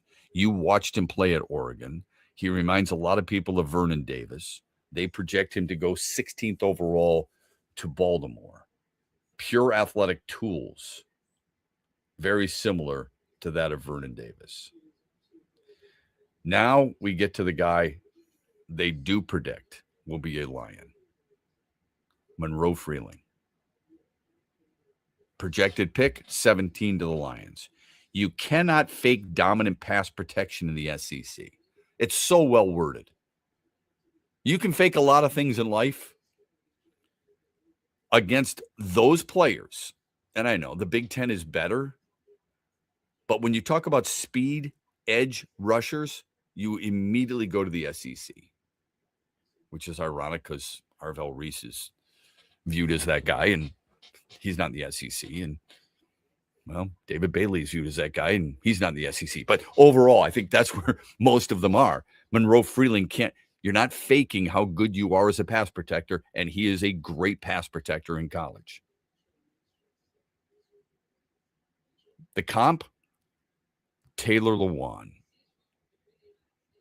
who was drafted 11th overall by Tennessee in 2014. So I ask you, if he were that guy, how would you feel? Would you like that? In the words of Kirk Cousins, would you like that? Hell yeah, I would. I don't know how anybody can find a complaint with that at all. Agreed. With that comparison. Agreed. Blake Miller, Clemson. Easy to buy into what Miller could become, given that his career is one constant improvement in every aspect of playing the position. Projection, 28th overall to Houston. The comp, Trevor Penning, a first-round pick in 2022 by the New Orleans Saints, who I think he plays for the Chargers. Akeem Messidor, they compare him to Olivier Vernon. They project him at 35, which is the lowest I've seen him. If you want an impact edge defender right now without having to pay premium draft capital to do so, Messidor is your man. Interesting, isn't it? That they have him going 35. Would you trade up to get a guy like that? Remember, I've told you, the injuries should be a problem. He's also 25 years old. So you've got a 5-year window with someone like that. That's by a senior NFL analyst, Mike Renner of CBS Sports. Interesting. I didn't give you all of them, but those are some pretty interesting comps when it comes to those. And if that's who Monroe Freeling was, absolutely, I'd take him. On the other side, when we get to the final results of the Mitch Lineswell poll question from the other day, also a couple of guys I think who are viewed as players who could outperform their draft status. We'll explain that too when we come back. This hour of X's and Bros on a Tullymore Tuesday is being brought to you by Avello Airlines and AvelloAir.com. In the Den. DraftKings Sportsbook is an official betting partner of the NFL. Download the DraftKings app today. Use the code HUGE for a special offer when you sign up. That's code HUGE only at DraftKings Sportsbook. This is Matt Shepard. The Tigers had to settle for a series split in Boston. I guess it makes sense. After all, it was on Patriots Day, and on the anniversary of the first game ever played at Fenway Park. That's right, April 20th, 1912, Boston played its first game there against the New York Islanders. Ironically enough, the Tigers opened Navin Field on the same day, same year. Look, a big reason for the Tigers' success this season has been the starting pitching. They rank 4th in the American League and starting ERA, and 4th in walks per 9 innings. But in the series wrap-up, Jack Flaherty struggled to find the zone. He lasted just 3 1/3 innings, allowing 6 walks. Later, Tyler Holton and Drew Anderson combined to allow 5 earned runs in 2 innings. These things happen, but it's been a constant theme with these pitchers lately and needs to be rectified. It's a perfect day to rest before Milwaukee comes to town for a quick 3-game series. The Freddie the Pizza Man Foundation is dedicated to providing support to families and Michigan schools touched by autism. We invite you to join us in supporting these families and schools by making a donation at freddythepizzaman.com. With your donation, you can help provide essential resources that can make a real impact. Visit freddythepizzaman.com to make a donation and to learn more about the foundation's mission. That's FREDI thepizzaman.com. Together, we can make a difference. What's up, Michigan? You're listening to Shep. Don't forget the huge show later today at 3 on the Michigan Sports Network. Hear that? That's the sound of saving a good deal more when you shop with M-Perks at Meijer. Some delicious Cosmic Crisp apples, money saved. Meijer Essential Paper Towels, that's money saved. Savings, savings, savings. Because every dollar spent is also points earned in M-Perks, which you can use to save on your next grocery trip or up to $1 off per gallon on your next tank of gas. At Meijer, we work hard to help you save a good deal more for a whole lot less. That's bringing more good to life. Exclusions apply. See mperks.com for details.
This is interesting. Somebody sent me a text this morning, and he said, because I asked him to give me the ideal scenario for him. He says, honestly, at least he's being honest here. Honestly, I don't know enough about the linemen, so I'll do it by position. Offensive tackle or offensive guard, number one, if Penn State guy is good as advertised. Number two, edge rusher. Okay, I think most people believe that. I think that's how they rank the needs. I would say edge number one. I think that's the biggest need because of the linemen you've signed and the linemen you've invested in over the last few years. I know you don't like Christian Mahogany, but he was a 4th-round pick. I know you don't know much about Miles Frazier, but he was a 5th-round pick. You signed Larry Borum. You have drafted and developed 2. You've signed another one. It was a short-term deal. You've invested in that regard. Who are the defensive ends you've invested in? Who's the edge rusher you've drafted that you feel you don't want anyone to block his ascension? We'll use that from a baseball philosophy. Nobody. I mean, Hassanin in the 6th round, please. I'm talking about drafting somebody who could actually make your team and make it an effective impact. Usually you view those players, nothing against 6th and 7th round draft picks, but usually you view those players as in your first 4 rounds. I mean, that's why you do all your mock drafts. Rarely are you getting through the 6th and the 7th and things of that nature. So he says edge at 3, or 2, I'm sorry. Linebacker at 3. That's interesting because the loss of Alex Anzalone. Or defensive tackle. I don't think you can ever have enough defensive linemen. Number 4, QB. And it made me think, we haven't talked about quarterbacks at all. You know why? They're not very good. Fernando Mendoza is seen as the only 1st rounder. Ty Simpson is seen as a 2nd rounder. All right? I don't think he has the arm strength. Garrett Nussmeier, who sucked last year for LSU, as a 3rd rounder. Drew Aller is a 4th rounder. Did you see Drew Aller play for Penn State? Does he look like a big, strong quarterback who's willing to do certain? Hell no, he doesn't. No, he does not. Okay. I couldn't agree more. Cole Payton, North Dakota State, 4th round pick. This is where they're projected. I'm not going to lie to you. Don't tell me you've seen, please don't tell me you've seen Cole Payton play. Maybe you've seen some tape of him. Maybe you've read about him a little bit. Dual threat quarterback. The belief is he needs time to develop. Okay, well, you have that. Would you use a 4th round draft pick on a quarterback who's going to back up Teddy Bridgewater, let alone Jared Goff? And I know that's not the hope. Instead of using it on a cornerback? I mean, if you went O-line, edge, safety, knowing that you need a corner, knowing you need a linebacker, would you draft Cole Payton for a guy who's not going to see the field? He'll look good in training camp, and he might look good in exhibition games. How good is he going to look holding a clipboard compared to a guy who could be making plays for you? I'm just asking. Carson Beck. Does he move the needle for you that much? Not to mention, he's 38 years old. Taylon Green. This is the name I keep hearing about Arkansas. Man, love this guy. 37 turnovers in the last 2 years. Again, I ask this of everybody. Picture yourself as the general manager. You walk into the media room at Allen Park. You've got all these members of the media out there raising their hand. They want to ask you a question. You're talking to the fan base. Brad, what'd you like about Taylon Green? Well, he's got a hell of a highlight reel. Next question. Didn't he have 37 turnovers in 2 years in the SEC? What's that going to be like at the pro? Next question. I mean, come on. Cade Klubnik? Adequate arm talent. Drafted to be a backup. Not everybody's right. 5th round pick. Haynes King, Georgia Tech, needs to see things faster in the NFL, has a chance to be a backup. Joe Fagnano, UConn, fundamentally sound passer, projects as an NFL reserve. Doesn't say backup, reserve. You know what that means? He's going to be fighting off that practice squad. Those are your guys. Those are your top 10 universally. I'm just saying overall. Universally, those are your top 10 guys. Sound good? You're ready to go? You ready to draft that Q? Not me. Yeah, people might still talk about it, but I don't think that's the direction they're going to go. Carson Beck, you brought him up. He's got some of that playoff experience you were talking about earlier in the show, the college football playoff, and the pass he threw to end the championship game. That experience didn't really exactly matter there. That's for sure. I think this is one of the worst quarterback drafts I've ever seen. It's got to be. It's horrible. I mean, I can't imagine anybody that needs a quarterback. If your team needed a quarterback right now, I can't imagine that you're like excited to draft one of these guys. I mean, there are probably people that still are because you talk yourself into things as a fan, but I can't imagine being thrilled about it. Yeah, I can't either. I wouldn't take any of the quarterbacks. Carson Beck scares the living daylights out of me.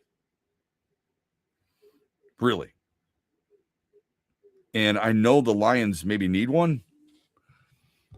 There's not one guy. Okay, Cole Payton, based on the scouting reports, not by my eyes, but he's a guy that I could possibly see because he played a lot at the collegiate level, and he's super athletic. Size, athleticism, tough, supposedly really good mindset, physical tools, and competitive makeup. Okay. If I've got 2 5th-round picks, if he's there, I'll take him. Okay? That's what I would do. But only because I've got 2 of them. Seriously, man, I've got this team needs players at a lot of different levels. There are a lot of question marks. We think we've got safeties, but do you really? Because your 2 starters are coming off injury. One of them's not going to start the season with you, and you've got a bunch of depth guys who are huge question marks.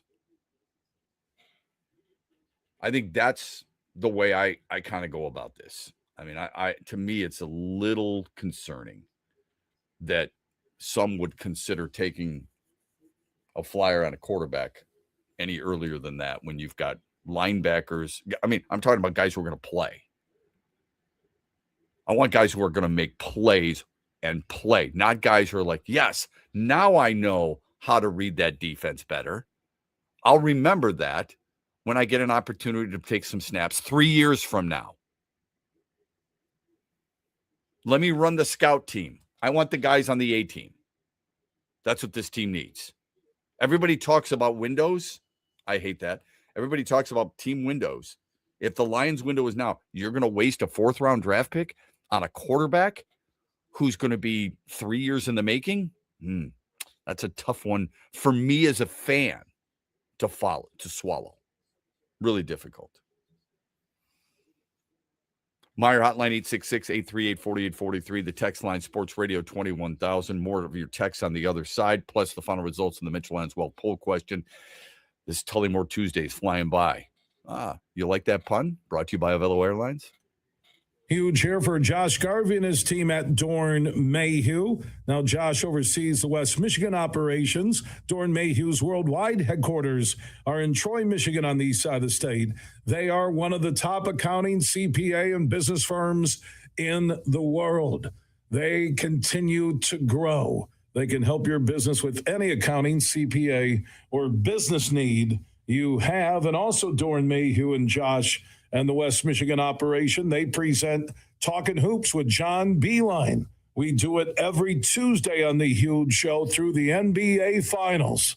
So how far will the Pistons go in the playoffs? You can hear Coach Beeline, Josh Garvey, and myself every Tuesday on the Huge Show as we talk hoops, presented by one of the world's top accounting, CPA, and business firms, Dorn Mayhew. Josh Garvey oversees the West Michigan operation. Their worldwide headquarters for Dorn Mayhew are in Troy, Michigan. Saturday night, May 23rd. Carry on my wayward son. Soaring Eagle Casino and Resort welcomes multi-platinum legends, Kansas. Tickets start at $60 and are on sale now at the box office or etix.com. Don't miss the best of classic rock. Kansas returns to Soaring Eagle Saturday, May 23rd. SoaringEagleCasino.com. Farrah's Coffee has been family owned and operated for over 100 years. Its popular Den Blend and Dark Roast is more than coffee and more than the official coffee of the Detroit Lions. It's a call to rise. Farrah's Coffee and the Lions are the perfect match. They embrace those who show up early, cheer loud, and never back down. Den Blend is perfectly roasted in Grand Rapids and provides the ultimate fuel for fans who wake up and roar. Whether you're tailgating at the game or cheering from your couch, Den Blend is your go-to coffee for your game day ritual.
Yeah, frustration, and honestly disbelief. I think from where we're at, to where we are now, obviously is not acceptable. I think we're embarrassed with the spot we're in. There's so many emotions. I'd say none of them good, or none of them we want to recreate. So, yeah, it sucks. I think we had ourselves in such a good spot, and our play drops towards the end of the season, and now we're sitting here talking to you instead of playing more games. So it's Patrick Kane late last week when the Red Wings cleaned out their lockers, said goodbye to the 2025-2026 season. Thankfully, don't have to go through that agony any longer. And when you watch the playoffs, God, it shows you how far away they are, man. Seriously, I mean, it's pretty scary. That's what I was just gonna say. Like, is it not like that's the craziest part to me is watching this weekend and even last night. It just doesn't seem like. I mean, obviously they played so bad in the year, and that's what's hard. Like they looked like a better team in the middle of the season, but they just look so far away at the way they ended the season. Oh It's my God! crazy. Well, so this begs this question: what series have you watched that made you realize that? Well, I was just thinking about the Minnesota game last night. That's exactly it. Yeah, Me too. 100%. Minnesota, Dallas. Yep. There's some plays and hits in that series where it's in just like, chippiness that it's like, where is that right now with the Red Wings? So that begs a bigger give me question. The player, I don't Yeah, know. it begs a bigger question. If you see that, and I see that, how come others don't within the organization? I'm sure they do, but they haven't addressed it. If we see all that, what are we missing? Or what are they missing, I should say? How do they not recognize that and say, you know what, these are the types of players we've got to get? No, that's exactly what I got Patrick Kane bite here. That's exactly kind of what he talked about last week at the end. That was DeBrincat. That's right. Yeah, that was Alex DeBrincat. That was DeBrincat there, coming back from that. But I'll play this one right now. He kind of talks about it. Coming back about they need to have some accountability. Okay, go ahead. This is Patrick Kane. You probably look at everything, right? Try to figure it out. I think players, coaches, training staff, everybody has to look at why it's been that way the last. I think it's been 3 or 4 years, right? So it is what it is. I think we definitely want to be better at that time of year, especially when, you're in the spot you're in and it's pretty much playoff hockey, right? Like we need to perform at that time. And I think that starts with accountability as well. I always wondered this. Why does he want to stay here? I've been asking myself the same thing. And you think maybe it's because, DeBrincat does have the contract here. Maybe he likes playing with him enough. And maybe at this point in his life, their kids clearly get along, and it might be the way the organization treats him there, that off the ice, that maybe matters to him more. Also, I think what's also very impressive is he's played how many seasons now with the hip injury that he had, and he's played a majority of the games, which is pretty impressive because a lot of players don't play that many games after an injury like that. So maybe that's what has more to do with it than anything else. But you have to imagine at some point here, he's going to want to go out on a note where he is winning games and playing in meaningful games. So, well, yeah, but yes, 100%. Well said. His 5-on-5 play is a big reason why they're not. Sure. Absolutely. Couldn't agree with it more. I think that he was a part of the problem down the stretch, to be honest with you, on the ice. But it's really troubling when it comes to that stuff, without a doubt. Via text, Shep, I saw Green play. He's a kid out of Taylor Green. He's a kid out of Arkansas. He looks good on paper. Size, speed, arm. Again. Okay. A guy may look really good every once in a while when you see him. And then when the pros break it down and we forget, hey, man, wait a minute. Did he really have 37? I want you to think about that for a minute. 37 turnovers. How do you sell that to anybody? How many times can you say, well, he's an athlete? Okay. I get that he's an athlete. I'm just asking you overall, tell me how you sell the decision-making of a guy. Now, he's 6'5". He's 230 pounds. All right. He's got the athleticism. He runs a 4.3 40. That's great. Started his career at Boise State, then went to Arkansas. I want quarterbacks who can throw. I don't want quarterbacks who can run all the time. I know that's unpopular for a lot of you people out there. Ask Lamar Jackson if he wants to keep running. Okay, it's a good Y&T song, but it's not what I want from my quarterback. Phone number on the Meyer hotline, 248, or I should say 866-838-4843. Another text. Shep, no one heard of Eric Ebron at that time. Everyone wanted or assumed Sue was coming back. And I think I remember reading Coach wanted the Michigan State cornerback at that time. I might be mixing up drafts. Yeah, I think you're one ahead. So 2014 was the Eric Ebron draft. Okay. 2015, I don't want to speak for you, but I think you're talking about Trey Waynes. Trey Waynes was drafted 11th overall. The Lions didn't have a pick until later, like the 27th or 28th, when they took the offensive lineman out of Duke, Laken Tomlinson, who ended up winning a Super Bowl, I believe, with San Francisco. Shep, Mahogany was a 6th rounder, and they love him. I guarantee they really believe in the Hassanin defensive end when he said he would die for a coach. Well, okay. Mahogany was a 6th-round draft pick. I said he was a 4th-round pick. I keep getting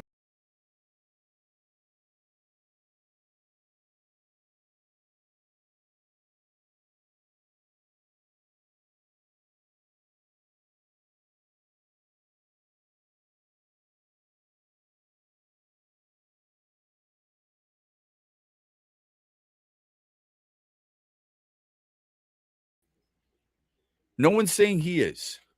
He's going to have to win the job against Miles Frazier and other possible guards. Juice Scruggs. Juice Scruggs could be that guy. Okay. I don't know. He might be your starting left guard. I liked Miles Frazier at LSU. I think he had not just a good resume. I think he had good performance. You put it on quote on tape and looks pretty good, but he was hurt last year. So they played Christian. I don't think that makes them love him. Look, if they loved him so much, they would have said coming into this draft, and he's our guy. They haven't done that. Ratledge is their guy, Sewell's their guy, Cade Mays is their guy. That's it. Now, they have talked glowingly about Larry Borum. If you were to say, I think they love Larry Borum, I would side with that probably closer than I would side with them falling in love with Christian Mahogany. That's just my take on it. When you love somebody, Rick Springfield, then you're going to use that guy on a regular basis. How many games did Christian Mahogany start for them last year? Let me check that real quick, okay?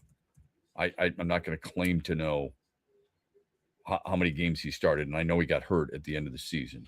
Let's see. Christian Mahogany, last year, talk amongst yourself, 11 starts. So 11 games played, 11 starts. They liked him enough to play on a regular basis. Obviously wasn't very good against Green Bay. Nobody was very good against Green Bay in the opening game. And then they settled in a little bit. And he did pretty well. But in the end, it wasn't good enough. There's no question about that. I don't know how much they truly love this guy. Does Brad Holmes get enamored with his guys too often? I heard something the other day about a team that's drafting and developing. And it seems like every one of our teams in Detroit are doing that. It's been a pretty common right? theme there, yeah. I don't think it's a bad philosophy.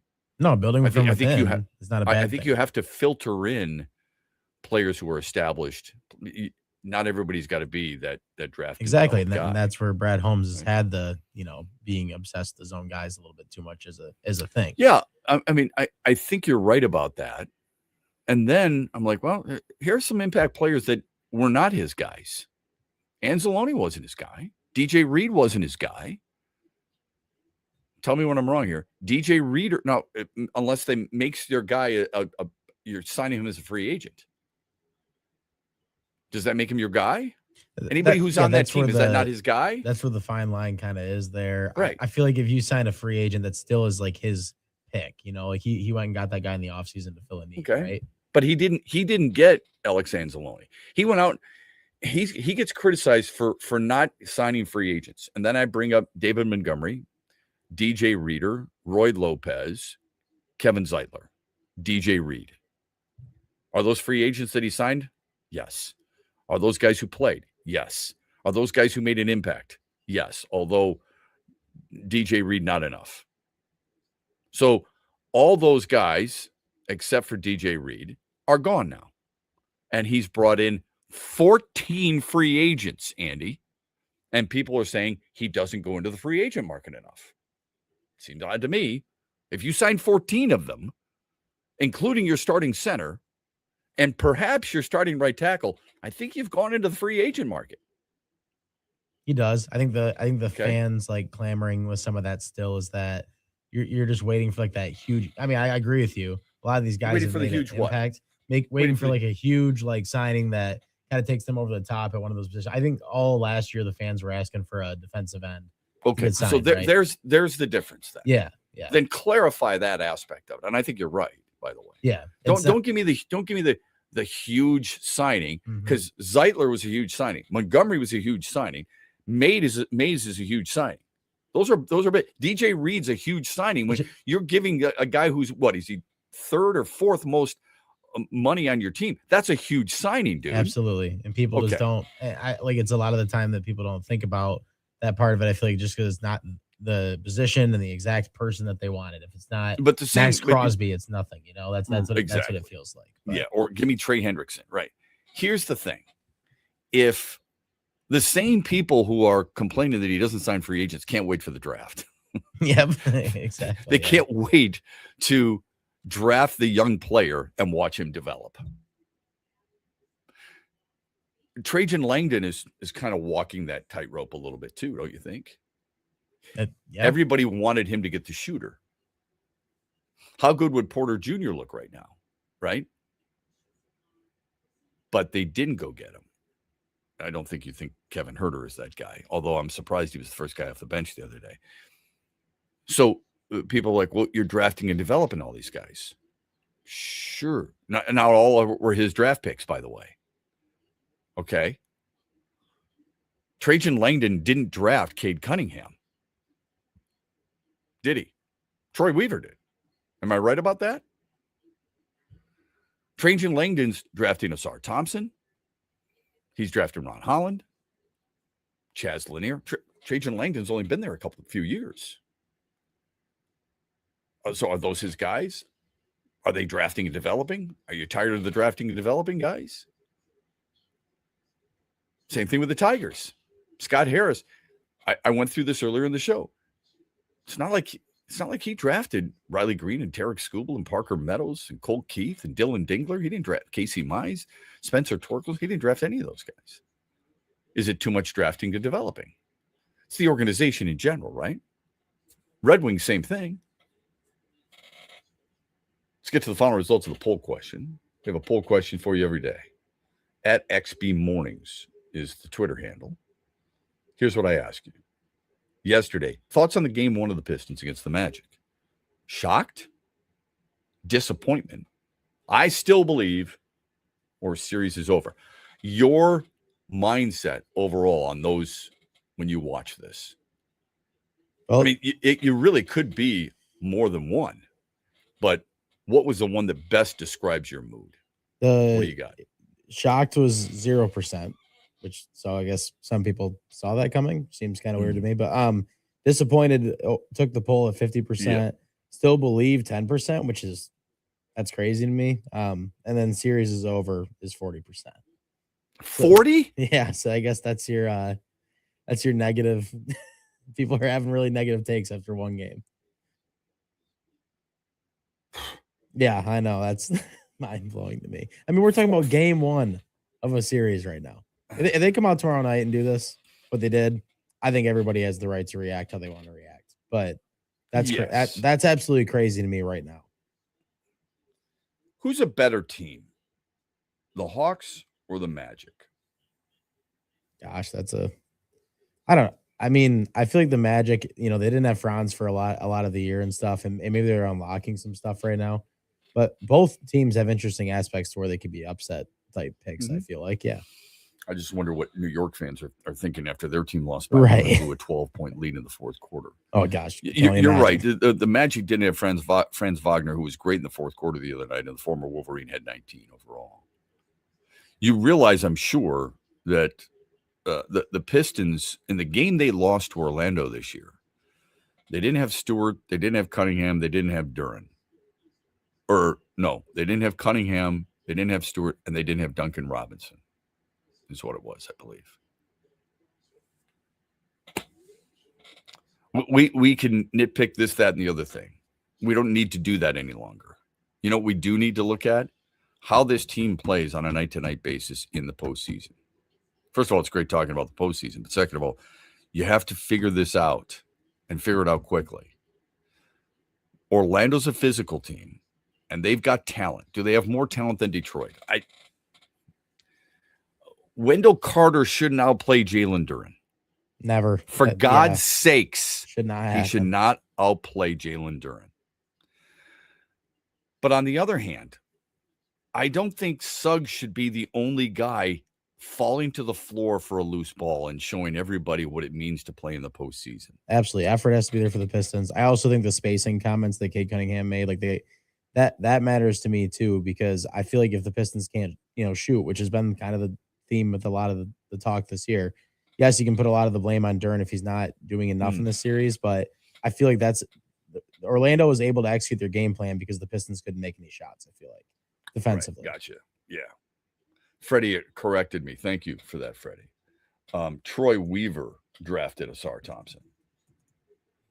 So there you go. I mean, there's another example. How many times have we used the examples of general managers in this town and those general managers drafting certain players who are inheriting certain players drafted by somebody else? And it makes you think, okay, Troy Weaver, maybe he didn't do that bad of a job. You get a superstar. Don't tell me, I could have. A lot of people may have taken Jalen Suggs because of what he did at Villanova. So let's be careful there. But it was really good. He says, I remember when we were drafted them, the exact quote was, it's time to get back to defense in this town. It's time to get on out of here. Tomorrow, we're back with you here on X's and Bros 6 to 9 throughout the state of Michigan and streaming live. Hope you have a great Tullamore Tuesday, everybody. Thanks for giving us a little bit of your time. Brought to you by Avello Airlines. In the Den. DraftKings Sportsbook is an official betting partner of the NFL. Download the DraftKings app today. Use the code HUGE for a special offer when you sign up. That's code HUGE only at DraftKings Sportsbook. This is Matt Shepard. The Tigers had to settle for a series split in Boston. I guess it makes sense. After all, it was on Patriots Day and on the anniversary of the first game ever played at Fenway Park. That's right, April 20th, 1912, Boston played its first game there against the New York Islanders. Ironically enough, the Tigers opened Navin Field on the same day, same year. Look, a big reason for the Tigers' success this season has been the starting pitching. They rank 4th in the American League and starting ERA, and 4th in walks per 9 innings. But in the series wrap-up, Jack Flaherty struggled to find the zone. He lasted just 3 1/3 innings, allowing 6 walks. Later, Tyler Holton and Drew Anderson combined to allow 5 earned runs in 2 innings. These things happen, but it's been a constant theme with these pitchers lately and needs to be rectified. It's a perfect day to rest before Milwaukee comes to town for a quick 3-game series. How would you like to watch the Pistons in the playoffs on the biggest TV in Michigan? Well, you can get a huge deal and also get the biggest TV at your local ABC warehouse store. You can shop